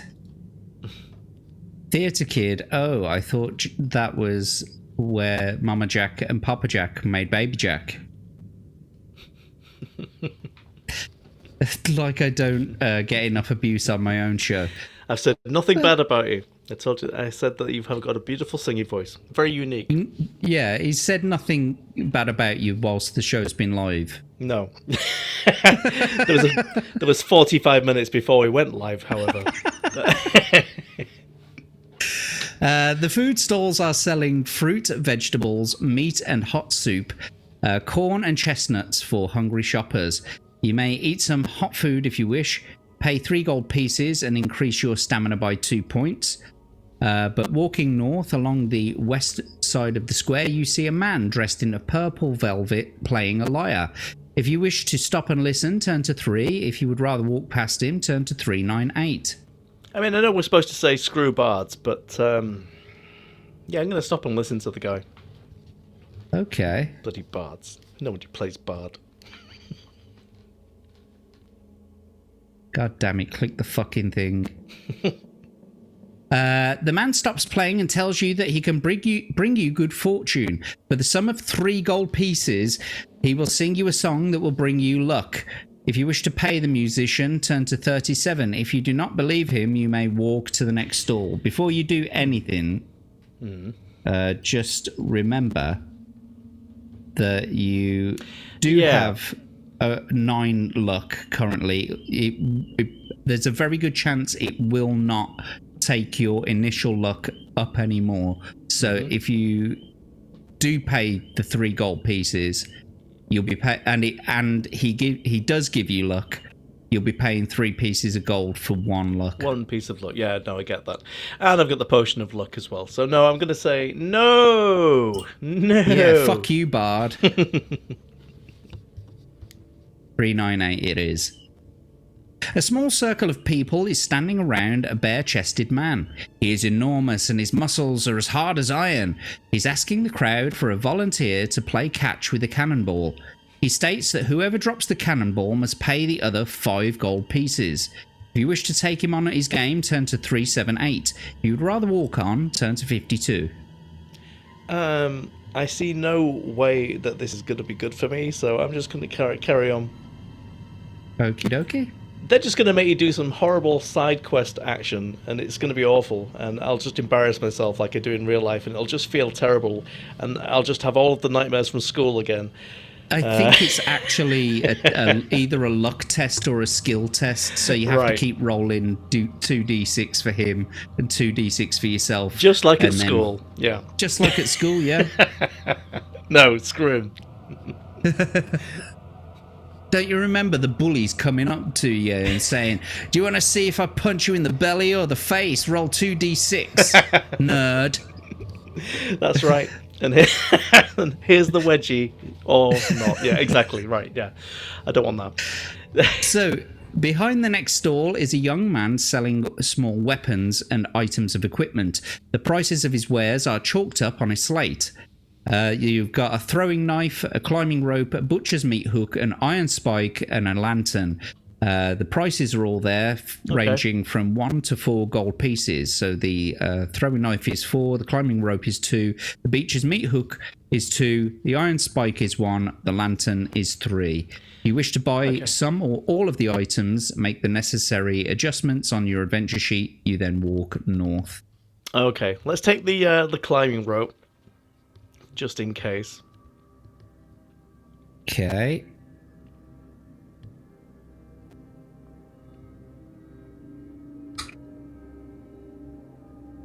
Climbing rope. And that was 2 gold pieces, wasn't it? So you got 19 left. Do I need the lantern? I do have a thing for lamps, so it feels like it's on brand. I love lamp. No, I'm going to leave it. I'll take the rope, and that's it. No throwing knives? I know they do seem quite sexy. I mean, they are 4 pieces of gold, which is sort of Steve Jackson's evil way of telling you that it's important. You see, he's played these books far too many times before. Because they're valuable, right? No, I'm going to leave it. I'm just going to take the rope. Okie dokie, so we've made the necessary deductions and then you head north. In the next stall area there is a small brightly coloured tent. Attached to it is a small sign which reads Madame Star, Clairvoyant. Ooh. Do you want to go in or carry on north? Yeah, let's go in, absolutely, yeah. Let's see if she's as good at predicting things as Donald Trump is this week. Cross my palm with silver. Sitting behind a small table is a plump woman wearing a bright yellow clothes and a shawl over her head. She smiles at you as you enter, bidding you to sit down. She tells you that a glimpse of the future will cost you 2 gold pieces. Do you want to pay her to hear her predictions, or if you would rather carry on unaided, leave the tent and head north, turn to 117. Well, I've come this far. I've already pushed back her flaps, so let's go inside and pay the 2 gold pieces. So this is interesting. This is you won't pay 4 gold pieces for a fucking throwing knife, but some old batty bird with a crystal ball. Yes. You'll give her half of that money. Okay. Absolutely, I make all the best decisions in life. Okay, so I'm going to take another 2 off you. You now have 17 gold 17, left. okay. Edge of 17, here we go. Looking into the crystal ball, she seems to go into a trance. She tells you that you are searching for a man, a wise man with magical powers. She pauses for a moment and then draws in a deep breath before going on to tell you that the man you are looking for lives in a hut beneath a bridge to the north. She warns you to be careful when approaching the man, for he does not welcome strangers. Then she looks away from the crystal ball and asks you to leave. Her face seems to be hiding something. Has she seen some dreadful fate awaiting you? You decide to leave the tent and head north. Okay. So, sounds like you're looking for a man who lives under a bridge in the north. Okay. Thrice divorced, lives by the river. I get it. Okay. And what was the comment that you were making about Donald Trump? Oh, he predicted all kinds of things according to himself. I predicted Today? 9/11. No, about 3 days ago. He was telling the world that he predicted 9/11 and could see it all coming. Had a bad feeling about Osama bin Laden. Probably had the lottery results. Well, I'm pretty sure that actually before 9/11 happened, he was on camera talking about Osama bin Laden. Well, So that might actually be true. it could be true, but it's surrounded by layers of crazy, so you can't really say for sure. Well, anyway, never mind. Anyway, yeah, I find him endlessly entertaining. Let's just put it that way. Yeah, I mean, it's like the newspaper. I know it's bullshit, but it's entertaining bullshit. It is, right. And that's It why is. I read it. Anyway, at the end of the market, a street named Bridge Street runs north out of the square. You decide to walk down it in a hope of finding the elusive Nicodemus. It starts to rain, and the tumble-down houses huddled together on either side of the street look as though they need shelter themselves. Most have their windows boarded up and are empty. Door to one flaps noisily in the wind. If you wish to take refuge in the derelict's house until the rain stops, turn to 188. If you'd rather press on ahead, turn to 31. I'm going to press on. Yeah, sounds like a good idea to me. Don't stop me now. I'm having Right. such a good time. Exactly. I've got a glass ball. Ahead, you see a wooden bridge stretching over a dirty river. Various bits of rubbish are floating down to the sea on its black surface, and you squirm at the sight of a human hand passing by. The bridge supports and columns reach high above you, and you see skulls, both human and non-human, tied to them. The wind makes an eerie noise as it whistles through the bridge's structures, reminding you of tortured souls crying out for help. Almost hidden from view is a small flight of steps going down underneath the bridge from where you're standing.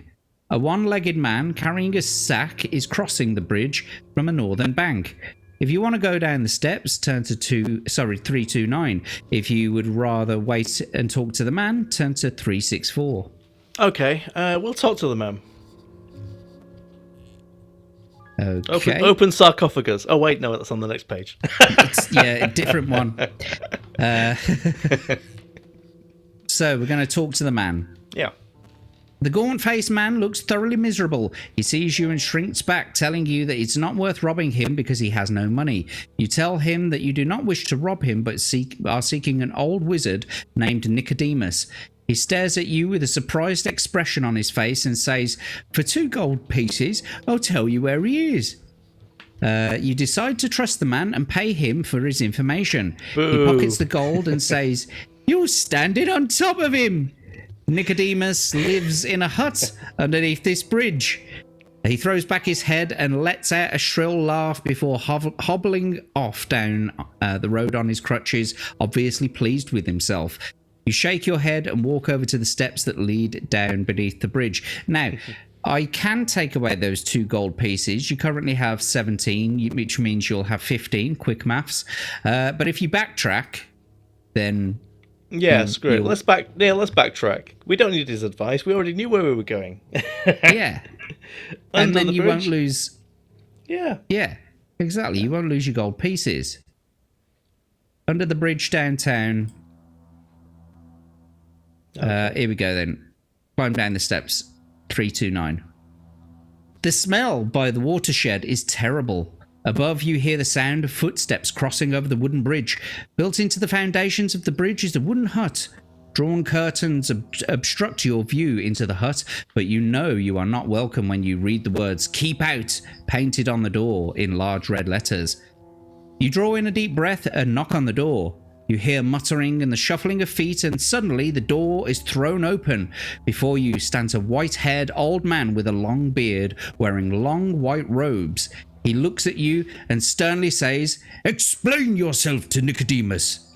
You are elated at finding Nicodemus and tell him about Zanbar Bone's reign of terror in the town of Silverton, and why Owen Caroliff asked you to find his old friend to help them.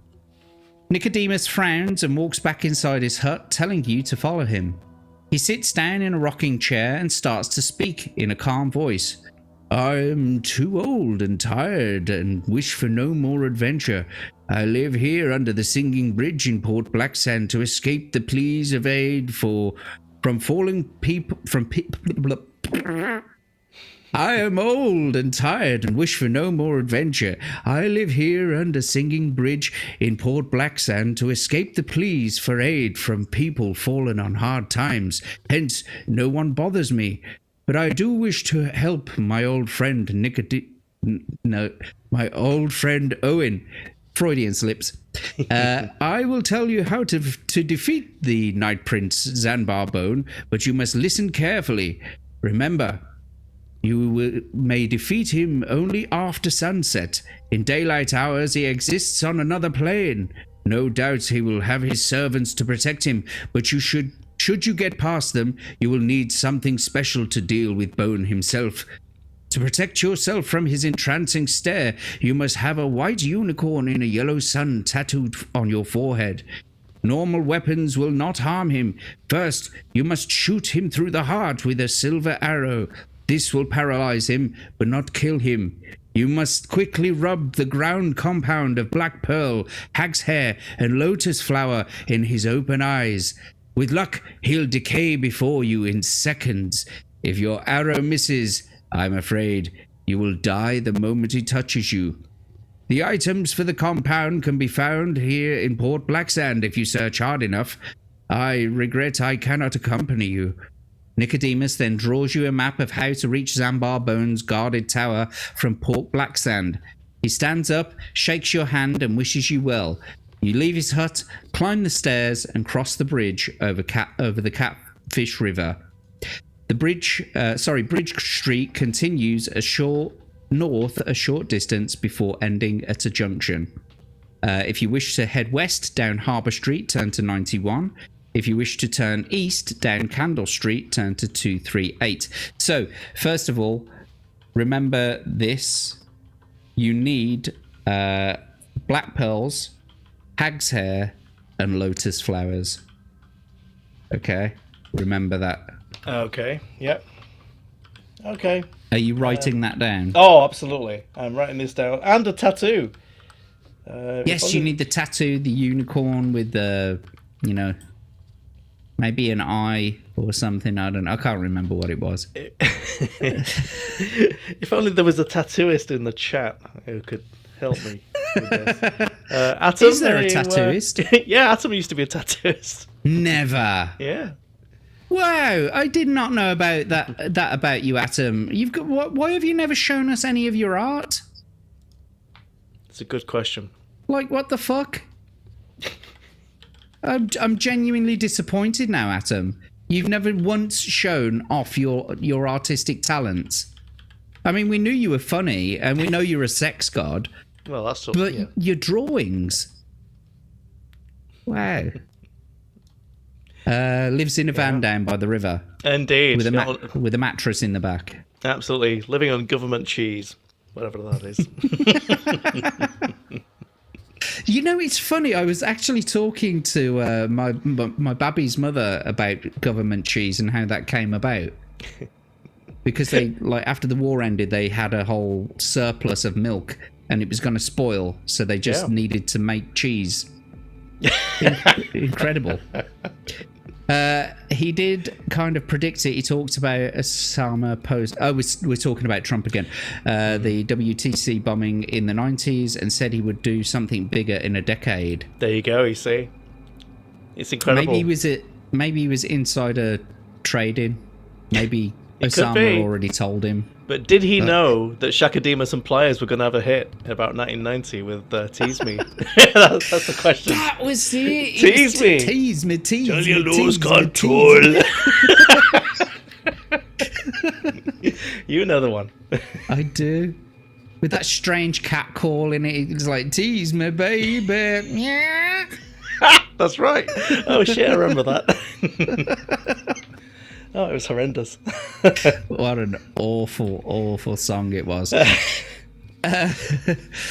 Black Pearls, Hag's Hair, and what was that third thing again? It was some... You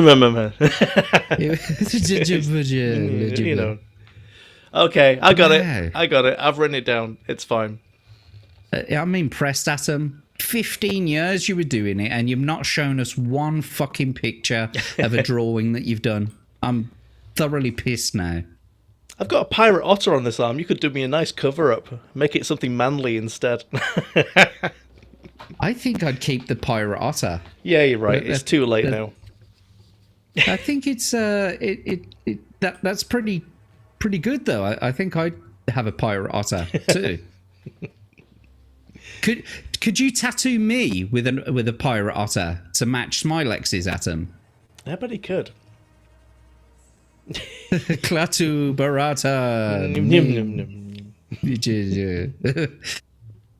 Nintendo. Right, anyway, let's carry on. We've had enough fun. So, do you wish to go down Harbour Street or Candle Street? Candle Street, please.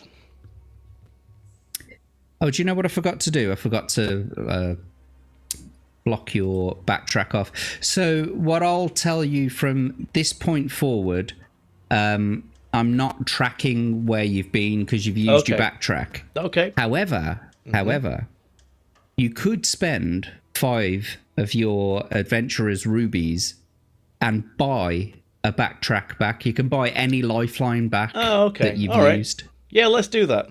You never know when it's going to come in useful.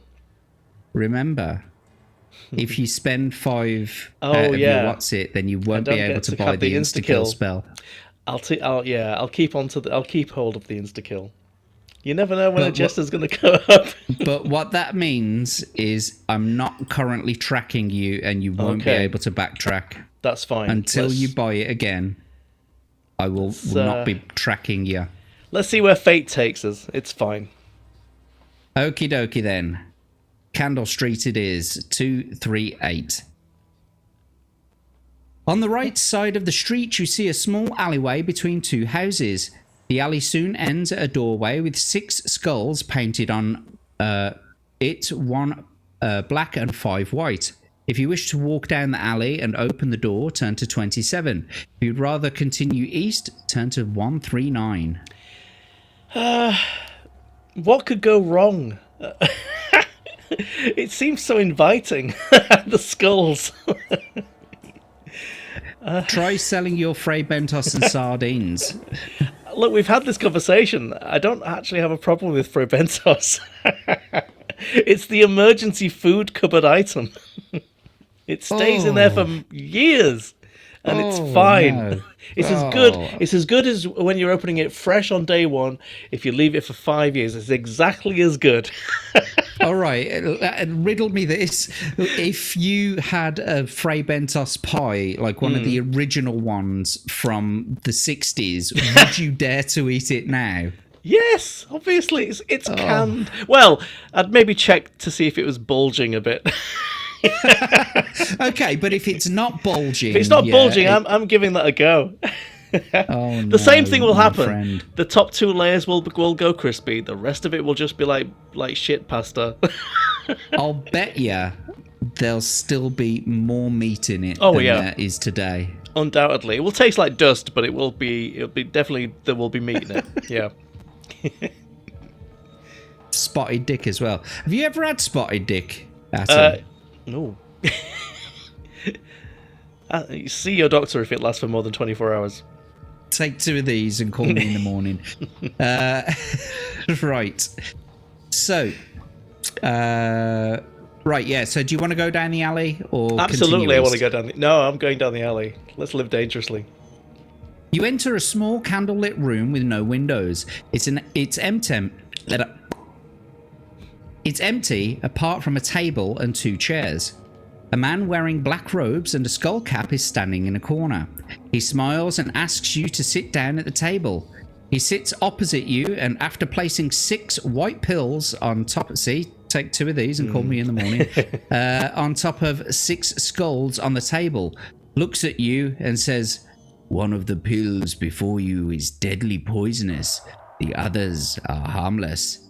Swallow one of your choice. If you live, I will give you 20 gold pieces. Oh. If you die, I will keep all your possessions." If you die, you'll die. If I die, I don't give a shit what happens to my possessions. I mean, really. So, It's irrelevant. Do you want to play this deadly game? Yes. Or... Oh, okay. I've seen Deer Hunter. Let's go.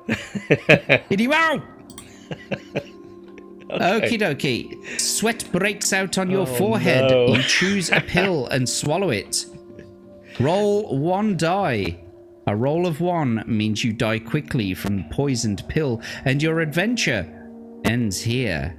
So, roll 1d6, please. Oh, here we go.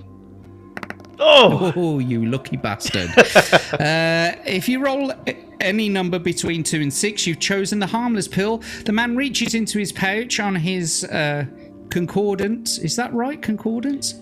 On his guess so. concordance. That is concordance. That doesn't make sense. Pouch on his... What the fuck's a concordance?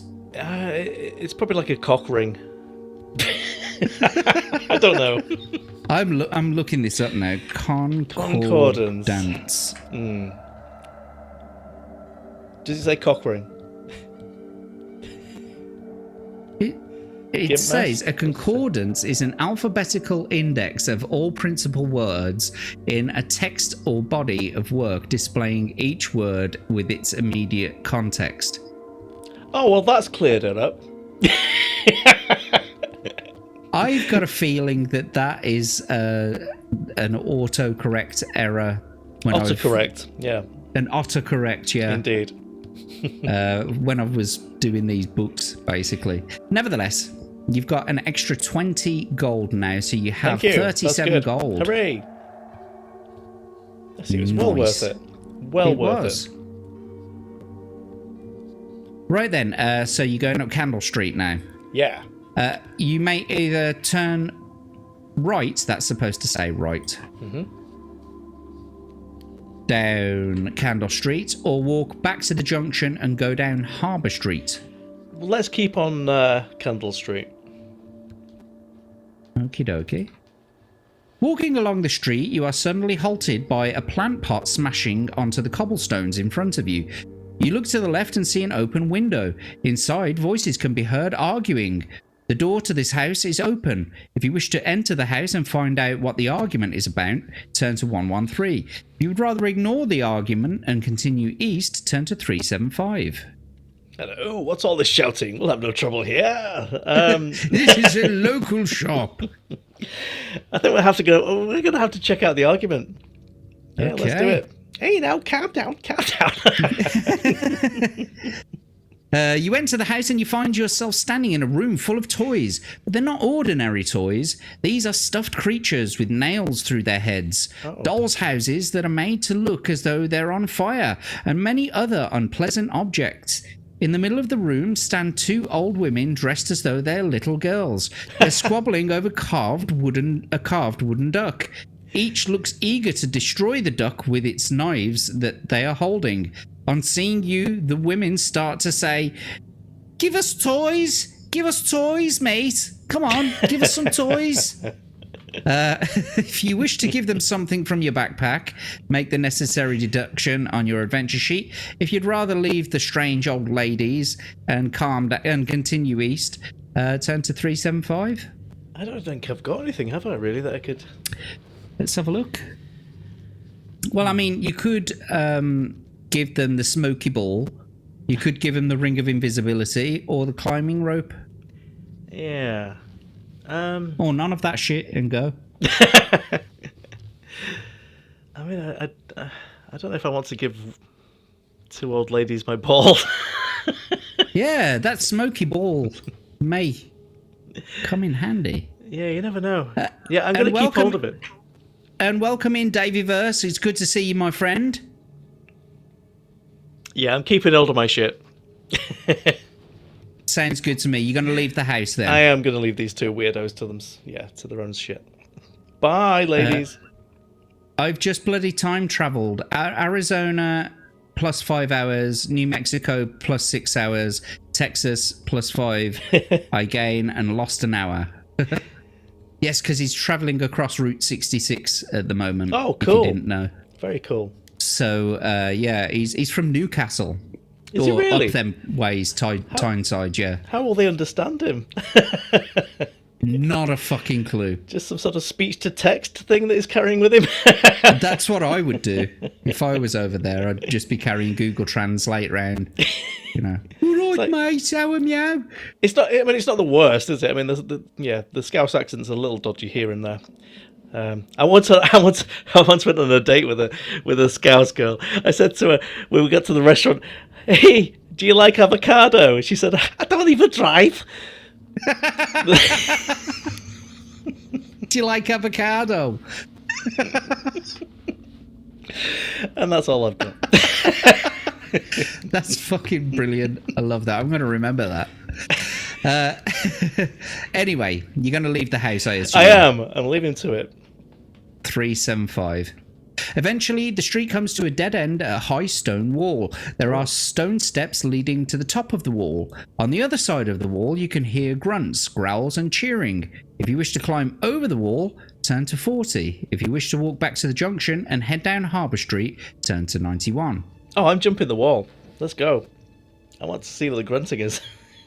From the top of the wall, you see that it encircles a group of brown creatures playing some kind of game with a wooden stick and a small leather ball. One of the creatures has just hit the ball and is running towards a creature from the other team who has his foot on a cloth bag. You realise that these creatures are bays, playing their favourite game, baseball. Get it? What they did there, yeah. That's clever. Anyway, if you wish to join them in their game, turn to 168. If you would rather climb back down the wall, return to the junction and head west down Harbour Street, turn to 91. Oh, I'm down for some baseball. Let's go. The bays are having difficulty in explaining themselves, but you manage to understand that one of the other team is going to throw the ball at you, and you are handed a wooden stick and told that if you hit the ball over the wall, you will win the game. So roll 2 dice. Okay. If the number rolled is equal to or less than your skill score, you hit the ball powerfully in the middle of the bat and watch it soar over the wall. If the number rolled is greater than your skill score, the ball goes whistling by your midriff as you swing, and a voice behind you calls, "You're out!" Okay, let's do this. Right, so you have 11 skill. Fortunately, your skill score won't go down after you've made this roll, so if you wouldn't mind, please, roll 2d6. Ooh. You are a very lucky man. Hooray. You have beaten them with your wit and skill. You've smashed that ball into oblivion, and we'll turn to 359. All the bays on your side rush over to you and slap your hands with theirs. They are overjoyed at their victory. Supporters run over and start handing you gifts. Eventually, you manage to wriggle free of your admirers and find a place to sit down to inspect your gifts. You've been given 8 gold pieces, a bottle containing a clear liquid labelled Potion of Mind Control, a silver flute, a bunch of bananas, a piece of chalk, and an eye patch. You eat the bananas, adding 2 stamina points to your total. Then you place the rest of the items in your backpack and climb back over the wall before the bays start another game. Okay. Very well done. That was lucrative. That was. It was. So what is it now? 8 gold pieces. So now you have 45. Potion of mind control. I'm gonna use that. I'm gonna use it on Atom. I want the week off. Ooh. Did it work? Does he force you to go on the show? Oh no, he does. Yeah, yeah. It's all in the small print. Oh my. Yeah. I had no idea. Yeah, I didn't either until he was so abusive. Silver he loosens the chains once in a while. He will loosen the chains. A piece of chalk. I don't know what that chalk's gonna do. And an eye patch. It's a shame it's not a crayon. I would have eaten it. Oh no, I'm full up. I am. I've had enough crayons to eat today. Just the paint chips now. The lead ones. Yeah. Oh yeah. They taste better. They taste like burning. If you puke glitter, turn to page 86. This is not Starbucks Academy. Smoke Bay. Is that what? Is that like Salt Bay? Kind of, yeah. It's like gets one of these, you know. Exactly that. Yeah. Tastes like I might die.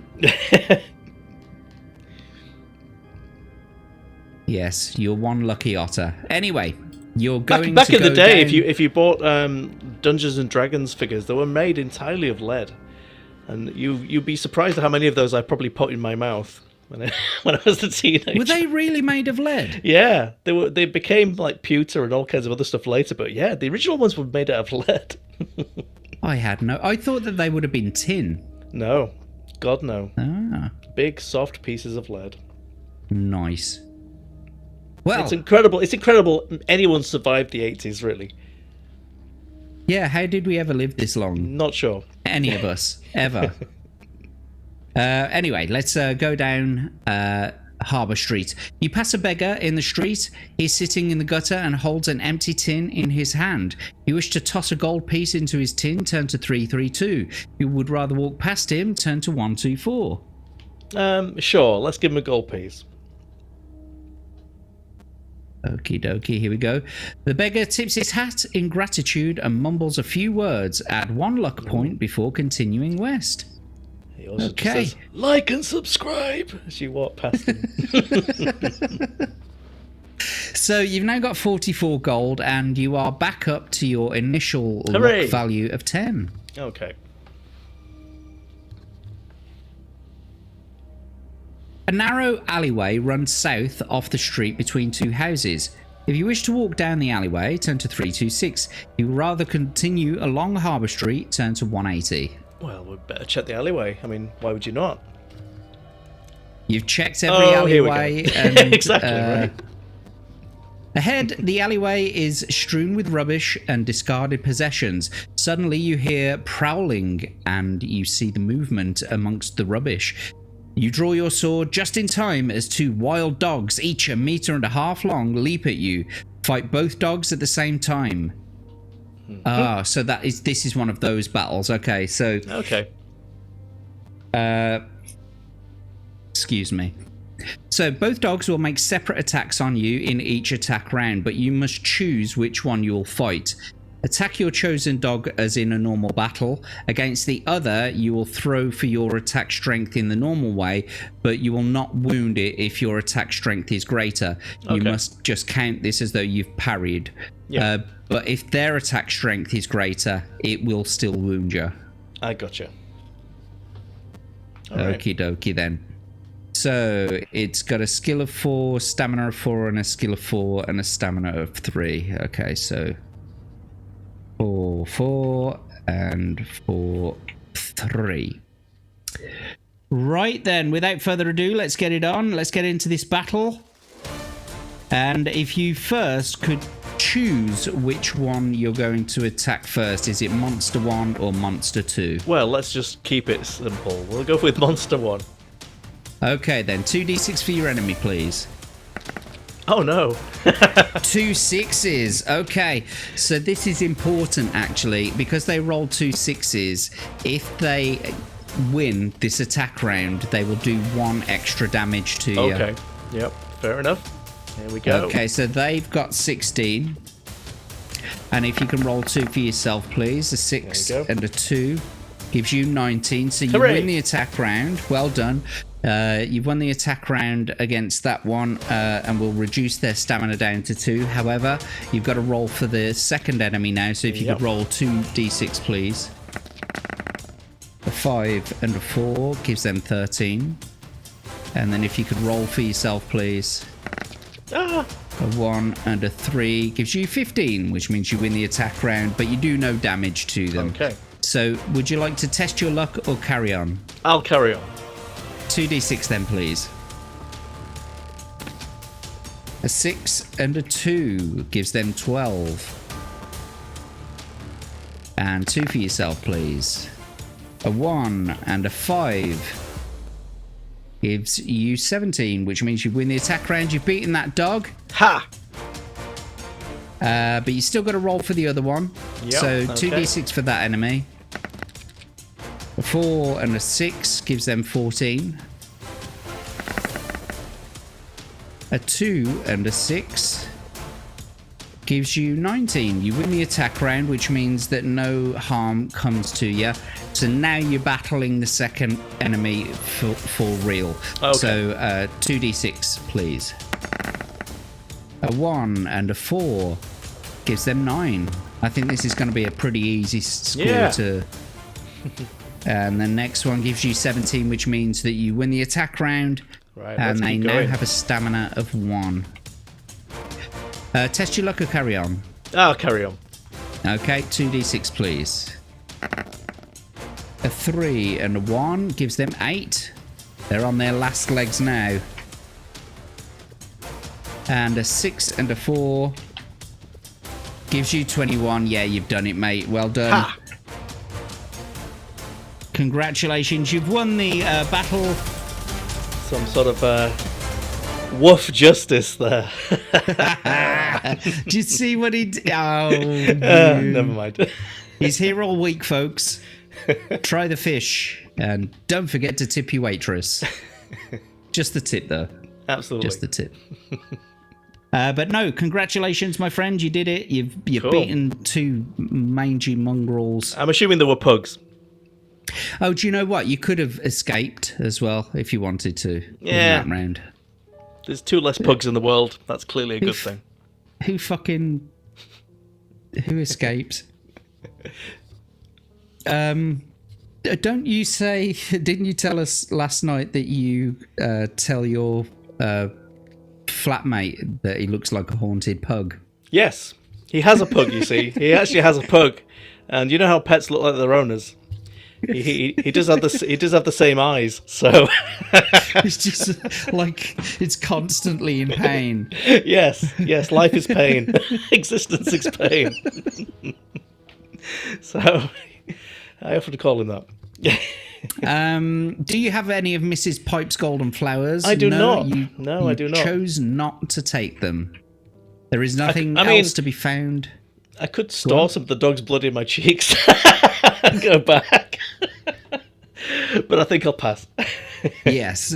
Anyway, there's nothing else to be found in the alleyway, so you return to Harbour Street and turn left. Okay. Ahead you hear the noisy clatter of galloping hooves on the cobblestones. You hear the noise of wooden wheels and an urging voice followed by the crack of a whip. Someone is rapidly approaching in a horse-drawn carriage.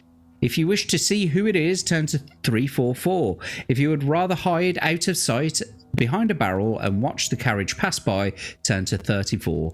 I'm going to hide behind the barrel. I get the feeling that if I stand in the middle of the road, it'll just run me over. It's a bit fucking stupid to stand in the middle of a carriageway, isn't it? Yeah. The carriage thunders by and you see its driver urging on 4 horses as though his life depended on it. As the noise of the carriage fades into the distance, you step out onto the street and continue west. Okay. The street gradually starts to run downhill. The houses end at a tavern called the Black Lobster, Pale Lobster, and the street opens out onto a quayside. A stone jetty runs out to the sea and tied to it is an old galleon. It's flying the Skull and Crossbones and is probably one of the many pirate ships that anchor in Port Black Sand to offload their booty. Harbour Street turns right at the jetty and runs north parallel to the shores as far as you can see. If you wish to walk down the jetty and climb on board the ship, turn to 399.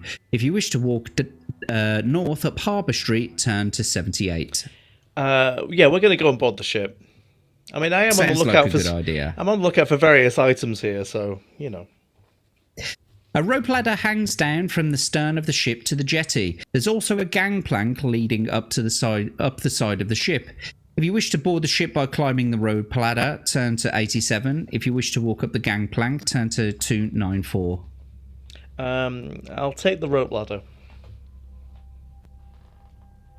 You reach the top of the ladder and peer over the handrail to survey the ship's decks. There are 2 large masts rising into the air from the deck. Wooden boxes, barrels, and coils of rope lie all around, and one of the ship's crew stands guard at the top of the gangplank. In the centre of the deck, there is a small cabin with an open door. Through the door, you see stairs leading down into the lower decks. If you wish to inspect any of the wooden boxes and barrels, you'll have to deal with the pirate on guard. If you wish to creep along the deck and down the stairs, turn to 50. Yeah, let's take on the pirate. Okay. Yeah, that's 120. Right. Yeah. You pick up a piece of wood and run as quietly as possible over to the pirate and try and knock him unconscious. Test your luck. If you're lucky, he doesn't hear you approach and you hit him on the back of the head. He falls to the deck unconscious and you begin your search. So, you've got currently 10 luck. Okay. So 2d6, please. Okay. And you got to get 10 or below. There. Aha. There you go. Easy. And you now have 9 luck. What is a pirate's favourite letter of the alphabet?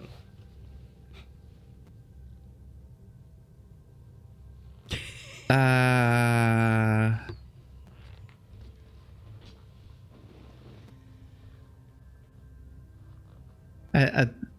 just did it. No, his first love will always be the sea. Fuck. Right. Can we go back? Can I use my reverse time thing for that last 2 minutes? Anyway. Fine. Okay. You were lucky, and we'll turn to 84. The barrels all contain rotten fruit and the boxes contain manacles and leg irons. Perhaps this is a slave trade ship. There's nothing else of interest to you on the deck. If you wish to walk over to the deck cabin and climb down the stairs to the lower decks, turn to 50. If you would rather leave the ship and walk back along the jetty up Harbour Street, turn to 78. No, let's go down to the lower decks. Sounds good enough. Number 50. Here we go. The stairs lead down to the ship's cargo hold. It's empty, but opposite you, a corridor leads from the hold to 2 closed doors. You walk along the corridor and listen at the doors, and from the door on the left you hear a loud snoring. From the door on the right you hear nothing. So do you want to open the left door or the right door? Let's go with the snoring. I'm going to go left. Asleep in their bunks are 3 pirates. Their room is small and contains only clothing and a few personal possessions. It looks as if the pirates have been drinking and gambling. There is an uncorked bottle of rum, a mug, and a pack of cards on top of a barrel in the centre of the room. You see that one of the pirates is wearing a small leather pouch around his neck. If you wish to creep up and try to cut it loose, turn to 162. If you would rather close the door again, not take any risks, turn to 284. Could be the black pearls that we're looking for, so It could be. I'm going to creep in and try and cut it loose. Test your luck. Okay. Roll 2d6 for us. You got to get 9 or below. All right, here we go.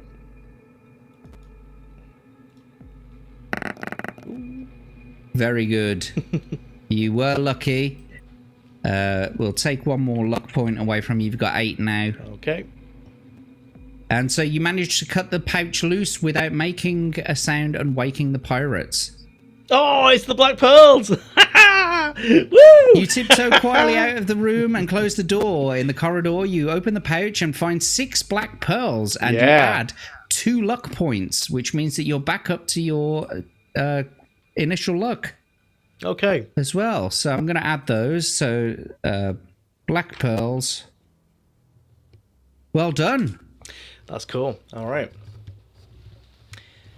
If you've not already done so, you may open the other door, or you can leave the ship. We'll open the other door. I feel this is leading to some horrifying trap, but okay.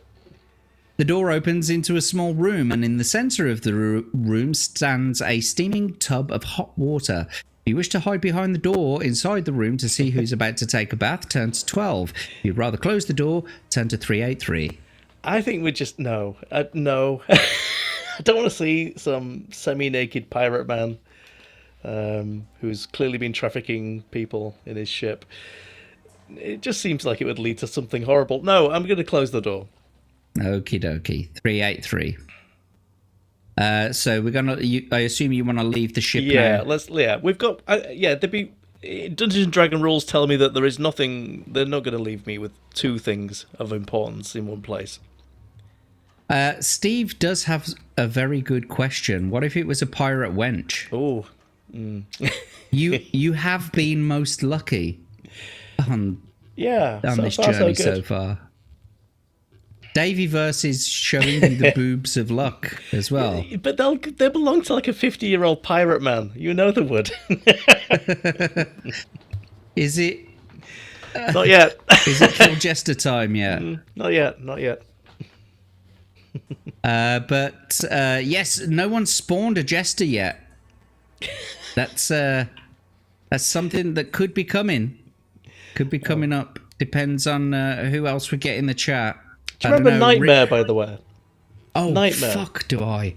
Yes. Didn't they introduce a jester in like the second or third series? Somewhere down the line, they definitely introduced some sidekick for him.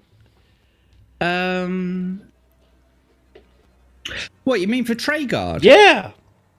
I'm sure they gave him a jester or some let's have a shitty look. sidekick that he used to have to hang out with, who would give him riddles and be incredibly irritating. Nightmare. I think it is a jester. I'm pretty sure it was a jester. Nightmare sidekick. Let's have a look. Some out-of-work actress. Apparently in series 5 to 6, right, an elf assistant played by David Lerner, right. Yes, who served as a primary sidekick. His name is Pickle. Right. In Jingle.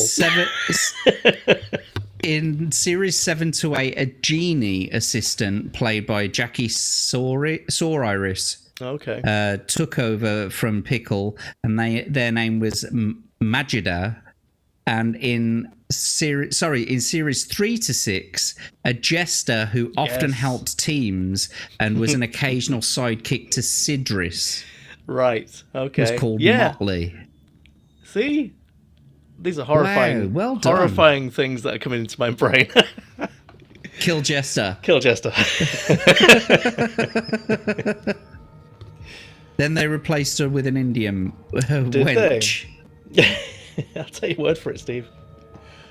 I do remember the elf. Indian or Indian? Feather or dot. Yeah, be precise. Yeah. How? In the final season, it was Paul Dukan.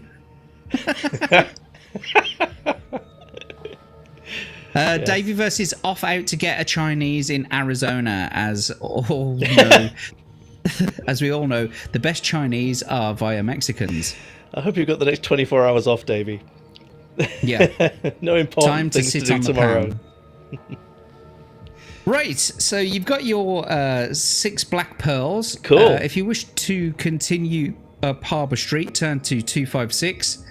If you wish to walk east along Clog Street, turn to 216. We'll go down Clog Street.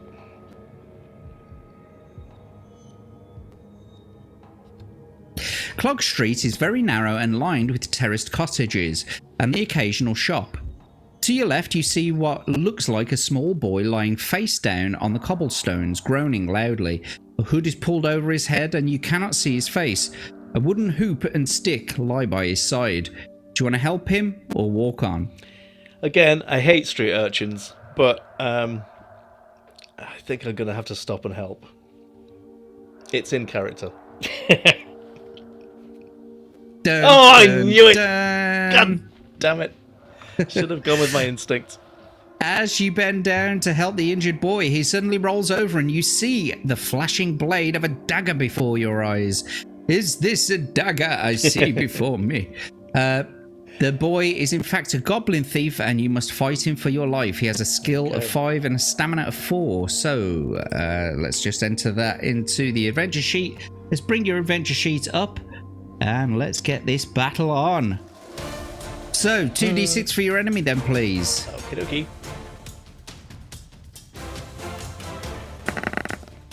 A 1 and a 5.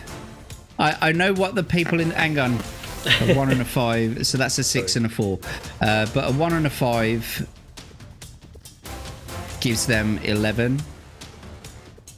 And a 6 and a 4 gives you 21. You win the attack round and will bring their stamina down to 2.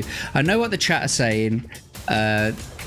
They can not see the dice still when it goes behind my camera and that kind of stuff. And unfortunately, there's nothing I can do about that just because of the way that EV Mux works and the way that I've got it all set up. So you're just going to have to put up with it. If it goes kind of off the screen, I can still see the dice rolls. You can't. You can see it for the most part. Anyway, do you want to test your luck or carry on? Let's carry on. Okay, 2d6 then. A 3 and a 2 gives them 10. And a 3 and a 1 gives you 15. Means you've won the attack round. Hooray! And you've won the battle. And that was hardly an inconvenience Absolutely. at all. See the little goblin, see his little feet.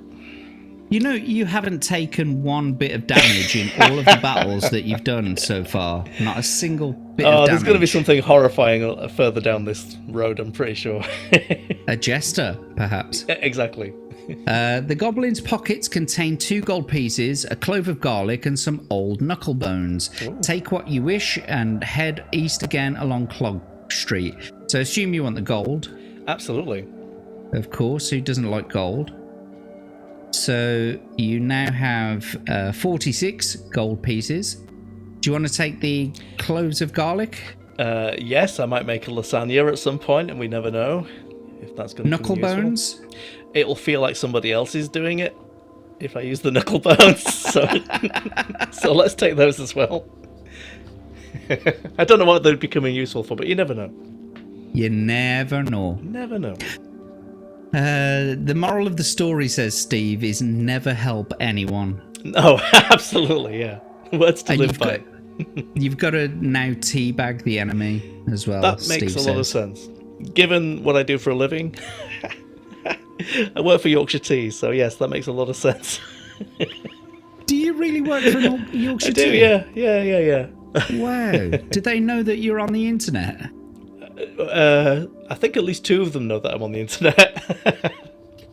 I used to know someone who worked for a teabag paper company. You know the the manufacturers for actual teabag paper. Mm-hmm. Wow. Yeah, it's big business. Do you? Well, it is over here in the UK at least. They don't even know how to make a fucking cup of tea over in the US. Oh, that's not true because microwaves. I've got Atom and Babs onto the Yorkshire Gold, so they're already hooked.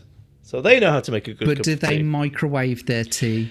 No, I've told them that I would murder them both if they did that. So they're also aware that if they use milk, that they have to get it to the exact color level of He-Man's face for it to be acceptable. So He-Man's face.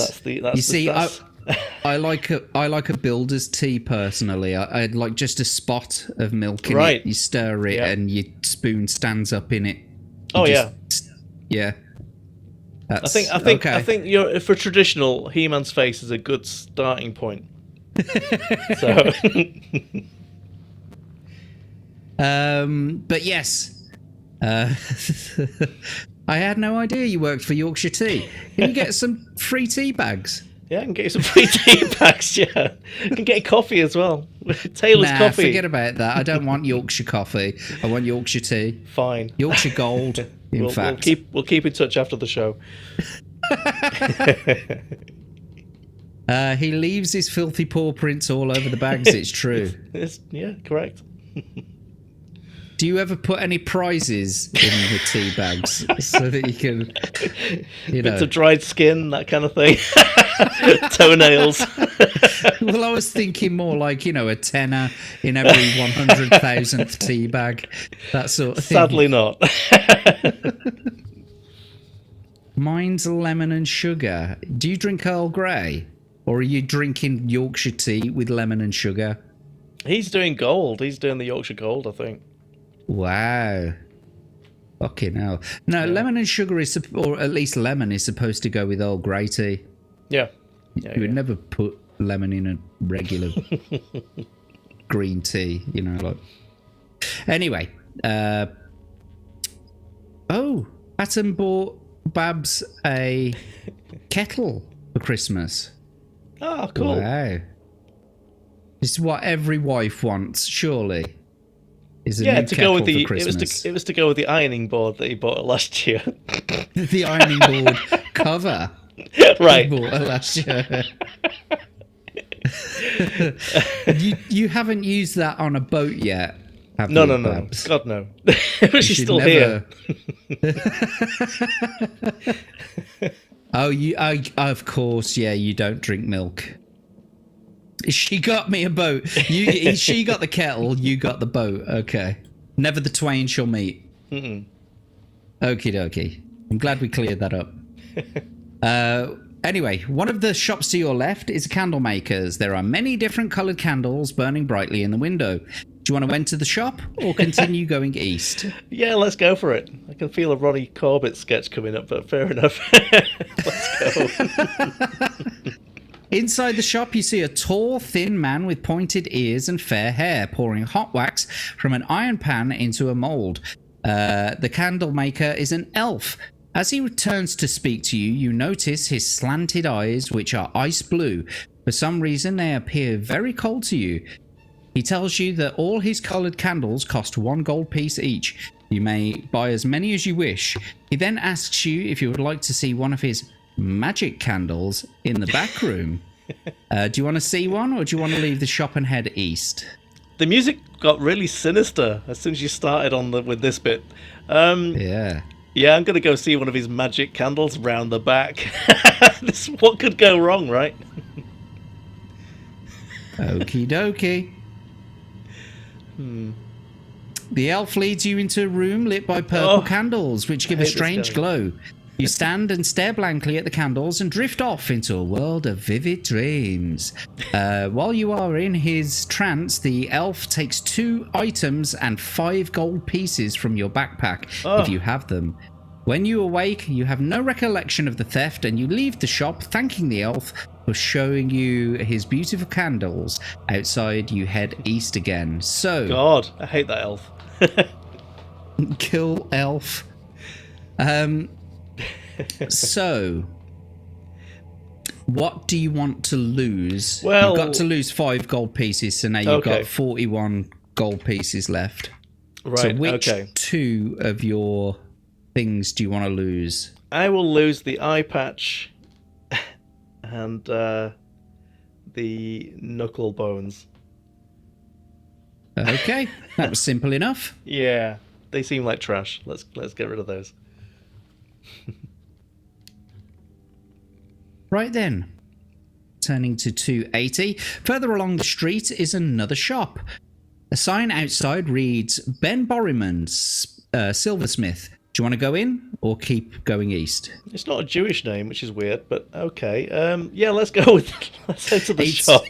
It's another one of those autocorrects. It's actually Ben Borrimanstein. Right, let's go inside. A man wearing a white apron is sitting at a bench busily polishing a silver goblet. There are several silver objects in a glass cupboard secured by an iron grill at the back of the shop. You may talk to the silversmith, attack him with your sword, or leave the shop and continue east. Oh, let's talk to the silversmith. We need a potentially a silver arrow. So Okie dokie. You ask Ben Borriman if he has a silver arrow for sale. He replies that he does, but that he does not, but he will make you one for the cost of 10 gold pieces or 2 magic items. You can afford his asking price. Okay. So we'll turn to let's 85. do that. And we'll take 10 gold pieces off you. You now have 31. Cool. Oh, that was easy. It's almost as though you know how to get through this book. Honestly, I have not read the book. It's sitting in a box somewhere and has been there for about 35 years. I really haven't read the book. I am making a lot of good decisions, though. I'm so jealous of you, though, for having the majority of those boxes sitting somewhere in a box. Yeah. If I had those, they would take pride of place on my bookshelf over there. Well, I'm renting at the minute, so nothing's getting unpacked unless it absolutely has to be. I don't blame. Pop my teeth back in. Don't blame you at all, mate. Yeah, don't blame you. You pay the silversmith and you wait patiently while he makes a silver arrow for you. Finally, he presents you with it and assures you that it will be completely accurate in flight. You thank him for his trouble and leave his shop. Outside, you set off east once again, turning to 100. You soon arrive at a junction. Do you want to go north into Tower Street or east into Stable Street? Let's go to Stable Street. As you walk wearily down the cobbled narrow street, you are suddenly confronted by a little old man who dashes out of one of the houses. He pulls a dirty bottle out of a canvas bag, and as he speaks, you can't help staring at the large wart on his nose with its tuft of hair. He smiles and asks you if you would like to pay 2 gold pieces for a drink of his wonderful healing potion. If you wish to pay for some of the drink, turn to 98. If you would rather keep going east, turn to 363. Moly, moly, moly, moly, moly, moly. Moly. I seem to be unhurt, so I'm going to keep going. You are. You have full health. So I'm radiant, basically. Glistening. You are. Glistening Beautiful. with stamina. Steve seems to think you may have lost your virginity too. It's probably, likely, shop. I would say. Yeah. He wore you like a glove because you are a small, tiny otter. Like Rod Hull and Emu. It was the whole arm in. I know how it goes. Luckily, or like I say luckily, but you know, he got his comeuppance because he fell off a roof. That's true. After you left. So, yeah. Take that, Rod. You pervert. If you didn't want to wish to pay for a drink, you want to keep going east. Yes, is that right? Please. Yeah, let's keep going. In the middle of the street, you see a large manhole cover. If you wish to lift the manhole cover to see where it leads to, turn to 48. If you wish to keep walking east, turn to 205. Okay. Well, manhole sounds like one of those clubs that Atom goes to. Yeah. I'm gonna. Let's go. Let's go. Let's take the manhole cover off and lead ourselves down to the sewer. What could be wrong with that? I do it all the time. There's an iron ladder secured to the rim of a hole descending into the tunnel below. It's dark and a very unpleasant smell rises up from below. Do you want to climb down or replace the manhole cover and continue east? Starting to wish I bought the lantern. Yeah, let's go down. At the bottom of the ladder, you realise, much to your disgust, that you're standing in a sewer. What the fuck did you expect? The torches along the tunnel wall giving a very dim light, and droplets of water make eerie sounds as they fall into the sewage water. That doesn't make sense. Just first of all, that doesn't make actual sense, because there are torches in the sewer, right?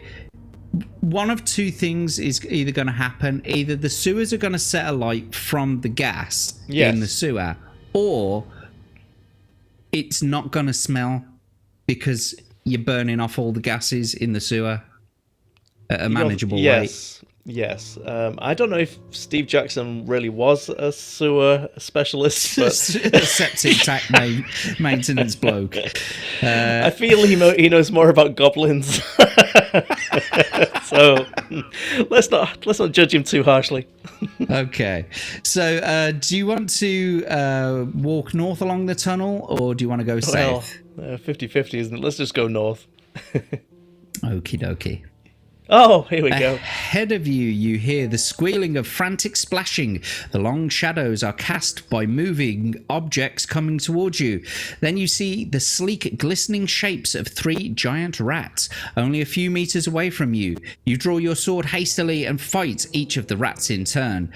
So we've got 3 enemies to choose from, ranging with a skill of 4 to 5 and a stamina of 4 to 5.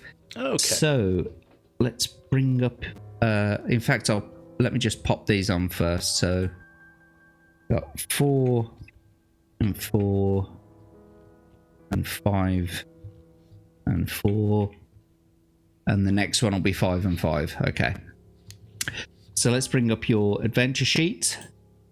Let's start the battle music. Here we go then. Huzzah. So without further ado, let's do it. Would you please roll 2d6? Oh no. 3 and a 4 gives them 11. Okay. And then 2 for yourself. A 4 and a 5 gives you 20. You win the attack round. And that one rat now has stamina of 2. Do you want to test your luck or carry on? Let's carry on. 2d6 then, please. Oh. A 6 and a 6 again. If it wins the attack round, it'll do 1 extra damage. Okay. 2 for yourself, please. 1 and a 2. Oh my god. For the first time today, you never believe it, but the otter was attacked by a rat of similar size. You lose the attack round, and we'll have to bring your stamina down to 17. Well, okay. Do you want to try and mitigate any damage by testing your luck? No, we'll keep going.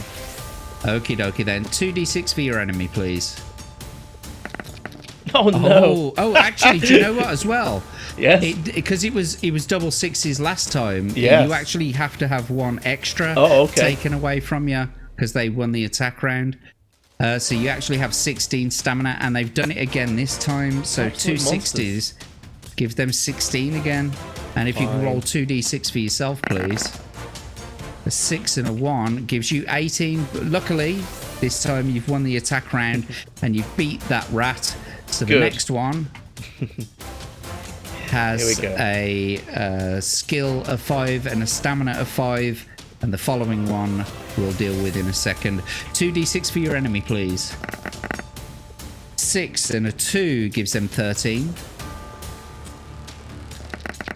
And a 1 and a 5 gives you 17. You've won the attack round. Woohoo. Right, let's keep going.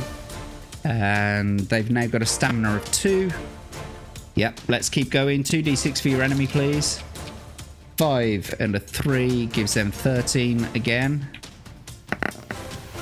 And a 4 and a 6 gives you 21. You've won the attack round, which means you've beaten this second rat. Let's get the next player in. There we go. Test your luck or carry on?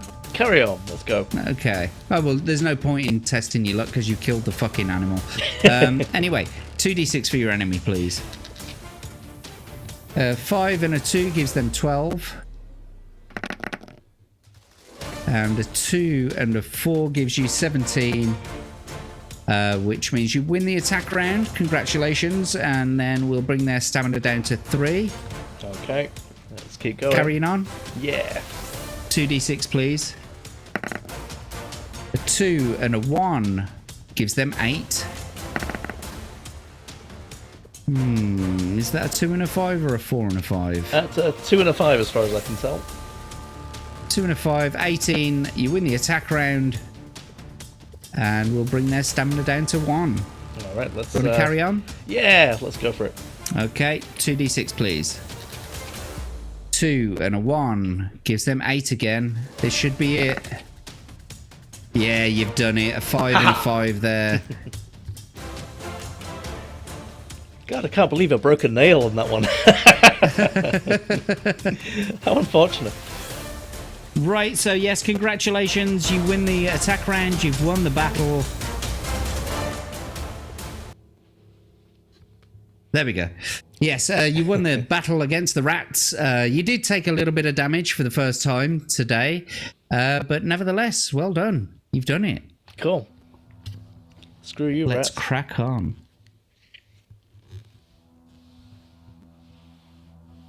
This better be something good at the end of this. Really, really good. While you were fighting the giant rats, you thought you saw someone or something skulking in the shadows ahead. If you wish to continue further north along the tunnel, turn to 265. If you'd rather turn round and walk back to the entrance hole, turn to 104. Let's keep going. Let's see what the shadowy weird thing is. With your sword still dripping with the blood of the rats, you walk further along the tunnel. The ledge you're walking on is narrow and slippery, and you have to tread carefully so as not to fall into the slow-flowing sewage channel.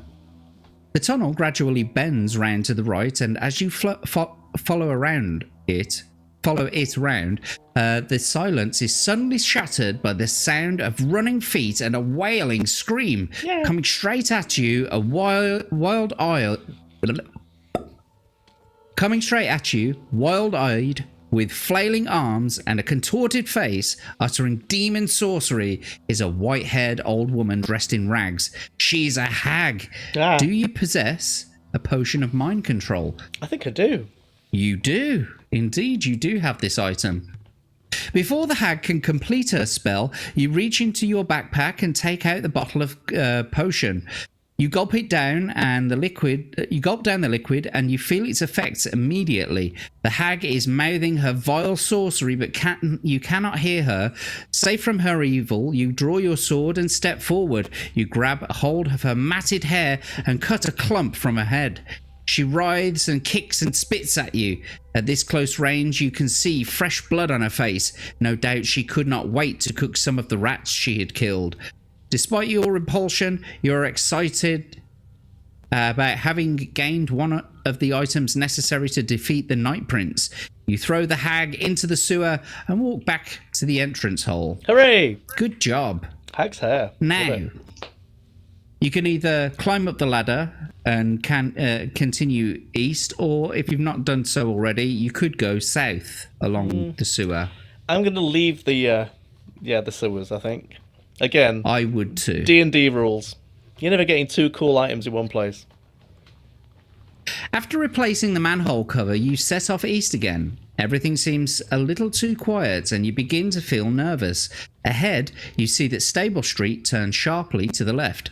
If you wish to walk around the corner, turn to 44. If you wish to walk back to the junction, turn right into Tower Street, turn to 127.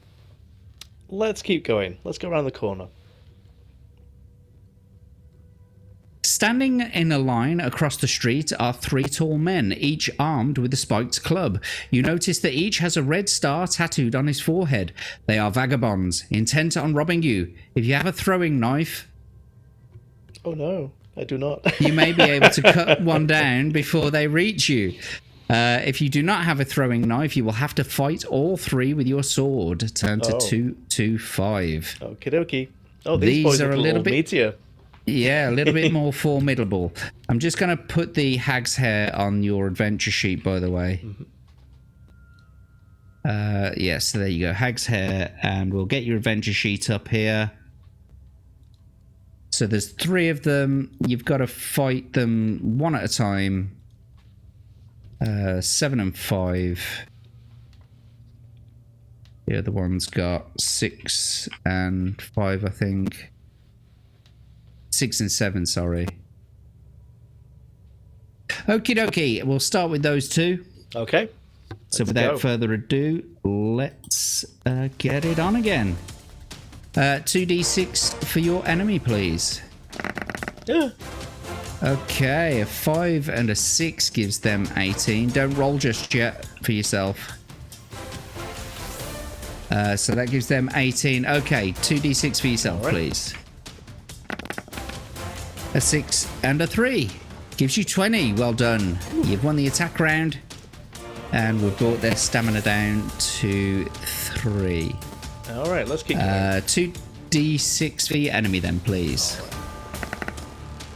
A 5 and a 3 gives them 15 this time. And 2 for yourself, please.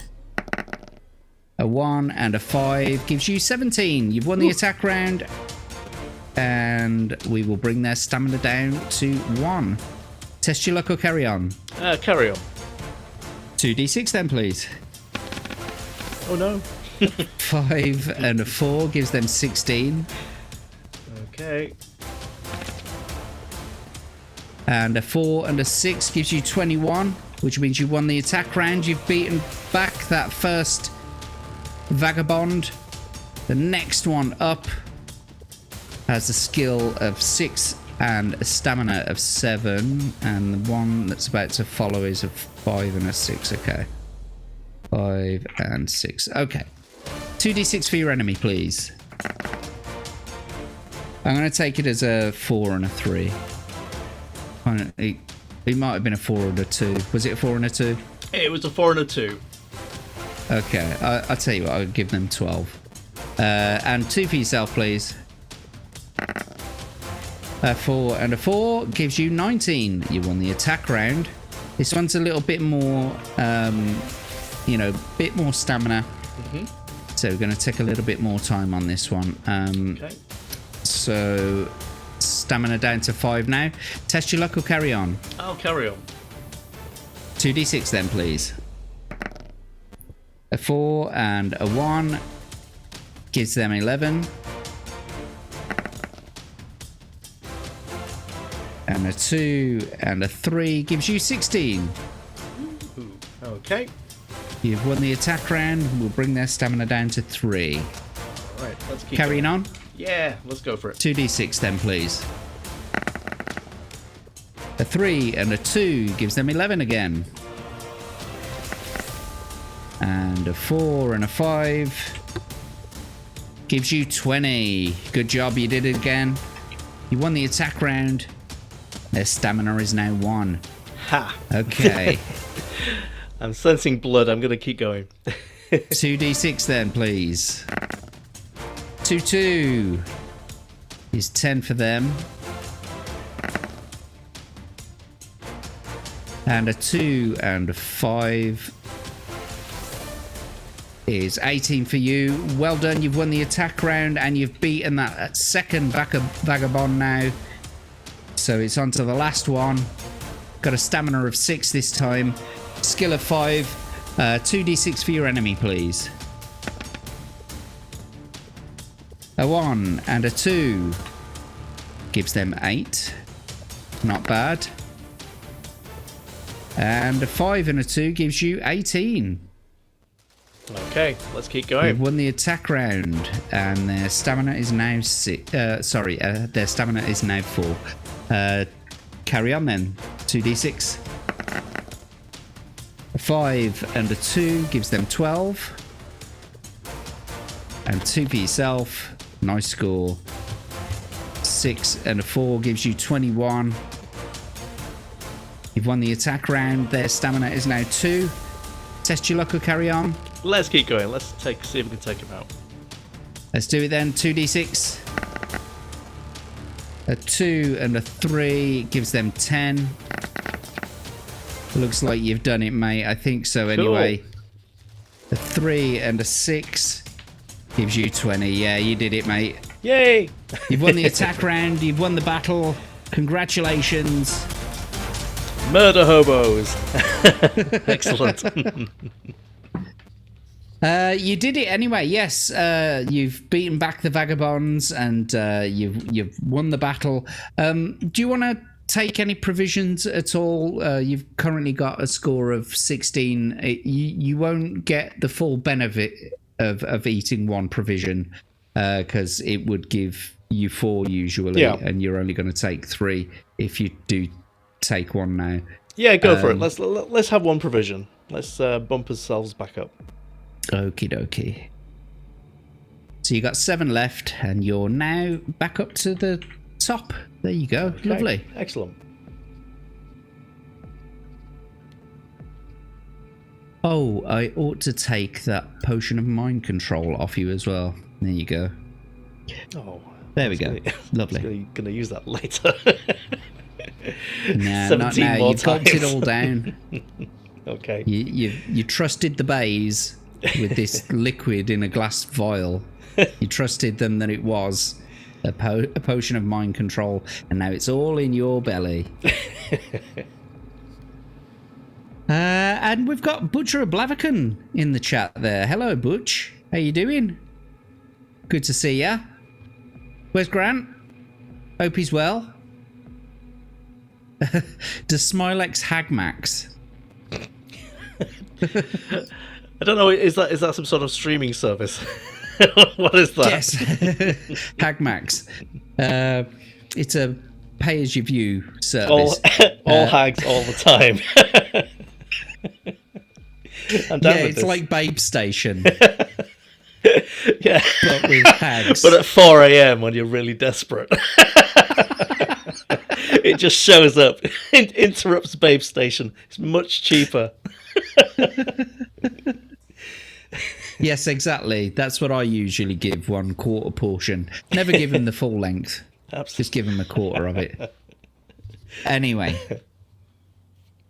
So congratulations, yes, you've won the battle. Let's turn to 397. No wonder the vagabonds wanted to rob you. They only have 1 gold piece between them. Stingy fuckers. So you now have 32 gold pieces. And we'll head off to 327. Okay. The houses in this section of Stable Street consist of 2 rows of terraces. They're all made of sandstone apart from one in the middle of the terrace to your right, which is made of brick and is painted white. The door is made of oak and a serpent's head is carved into it. Do you want to go in or do you want to keep walking north? I mean, why would you not? Let's go. Let's go inside. Okie dokie. As you walk into the room, with sparse furnishings and a polished wooden floor, silk curtains hang down over an archway on the far wall. As you start to walk across the wooden floor, a woman's voice calls out, "Who is it?"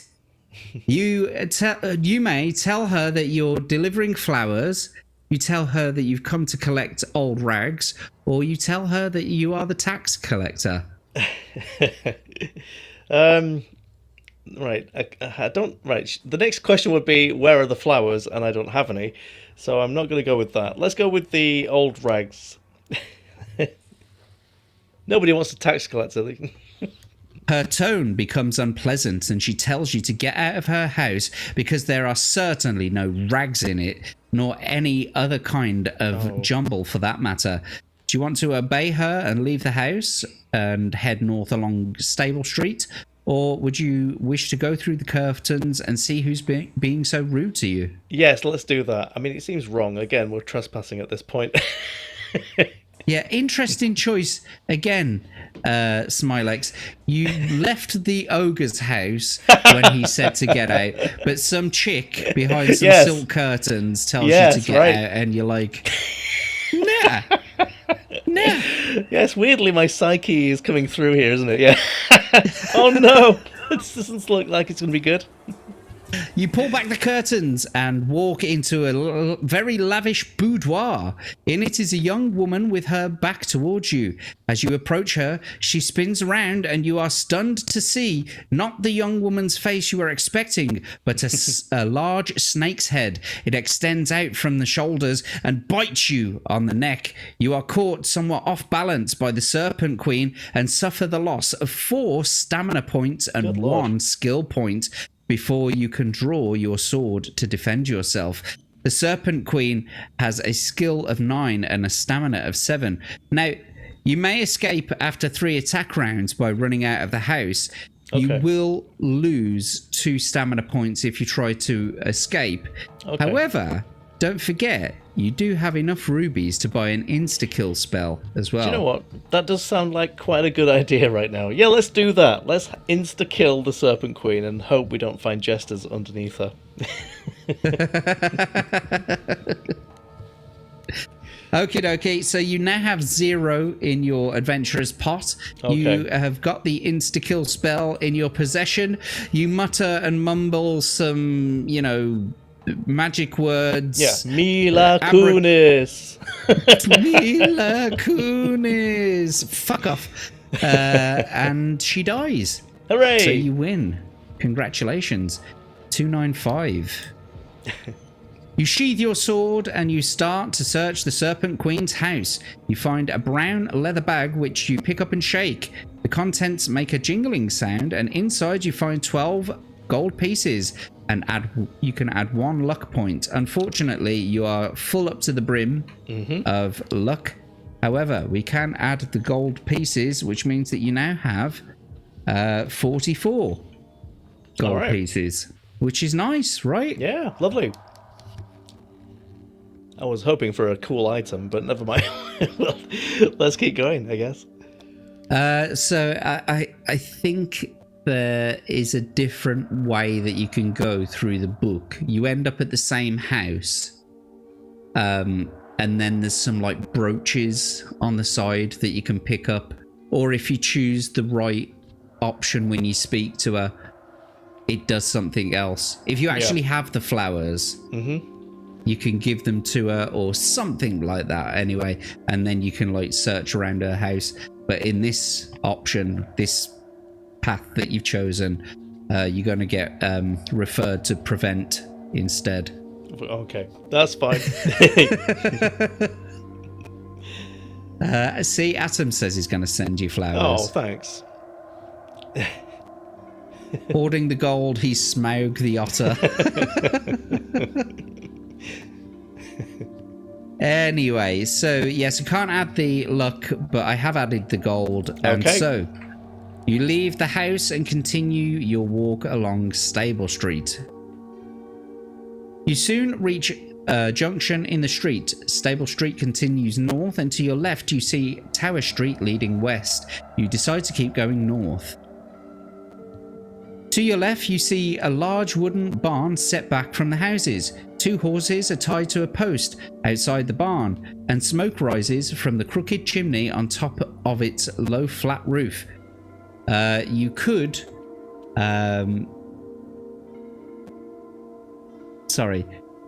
you could, if you wished, walk through the door to the barns, or you could continue north. However,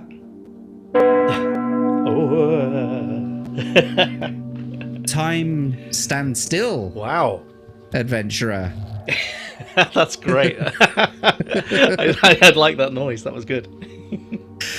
And of course, this is where we're going to have to pause your journey for now, and we're going to have to call you back for another one. Okay, that's fine.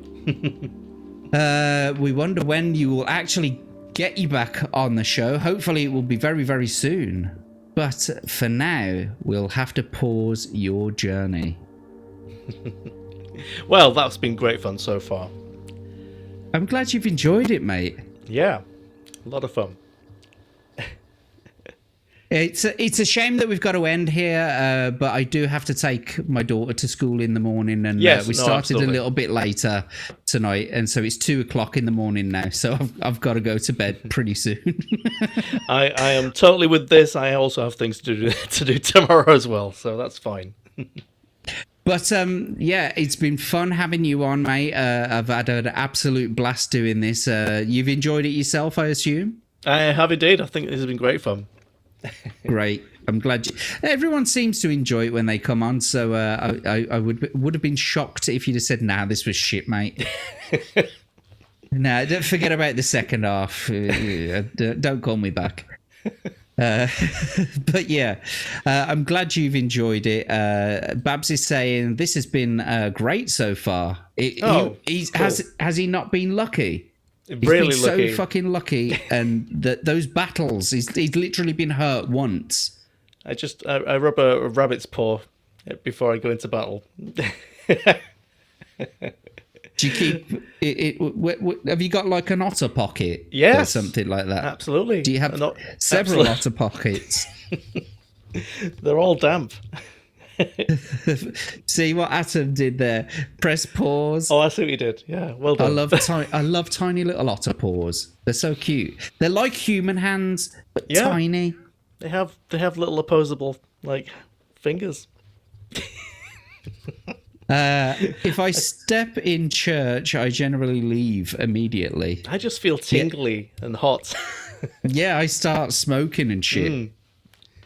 Yes, it was very entertaining, Argentum. I completely agree with you. I blinked. Did he die? No, he's still alive. He's still got an Incredible. adventure to complete. Still here. Yeah, it's just that for now, we've got to end the show. So we will be saying goodbye to you shortly. However, I always ask our adventurers if they wouldn't mind, or if they want to, you can shill your wares. So please tell people where you're going to be and what you're going to be doing. Well, I mean, half the people in this room clearly know already. Friday nights stateside, or stupidly early on Saturdays here in the UK, I am on B-sides with the lovely Atom and Babs and incredible Jethro and Professor R2, who is not here. But yes, that's a lot of fun. We enjoy watching terrible films together and poking fun at each other's misfortune. And yeah, if you've not seen B-sides before, go and check out Atom's channel. If you want to drop your link in the chat there, Atom, you're more than welcome to. And also for Smylexx's links, if you check down in the description, all of his links that I could find, at least anyway. Oh, I had something this week actually. It was quite nice. I do another little side project with a bunch of very boring people. Where we talk about films properly, as opposed to the ones that I do with Atom.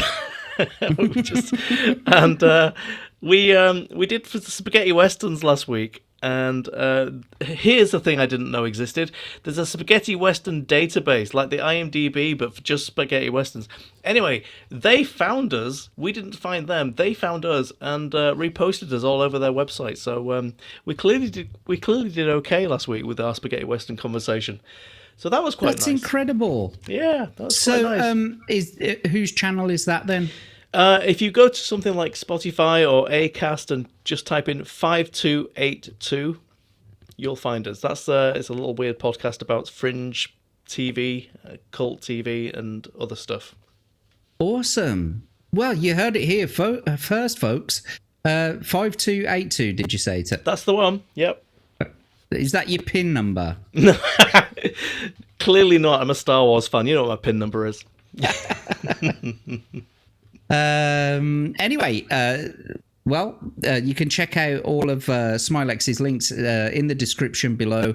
Thank you so much for coming on, Smylexx. It's been an absolute pleasure.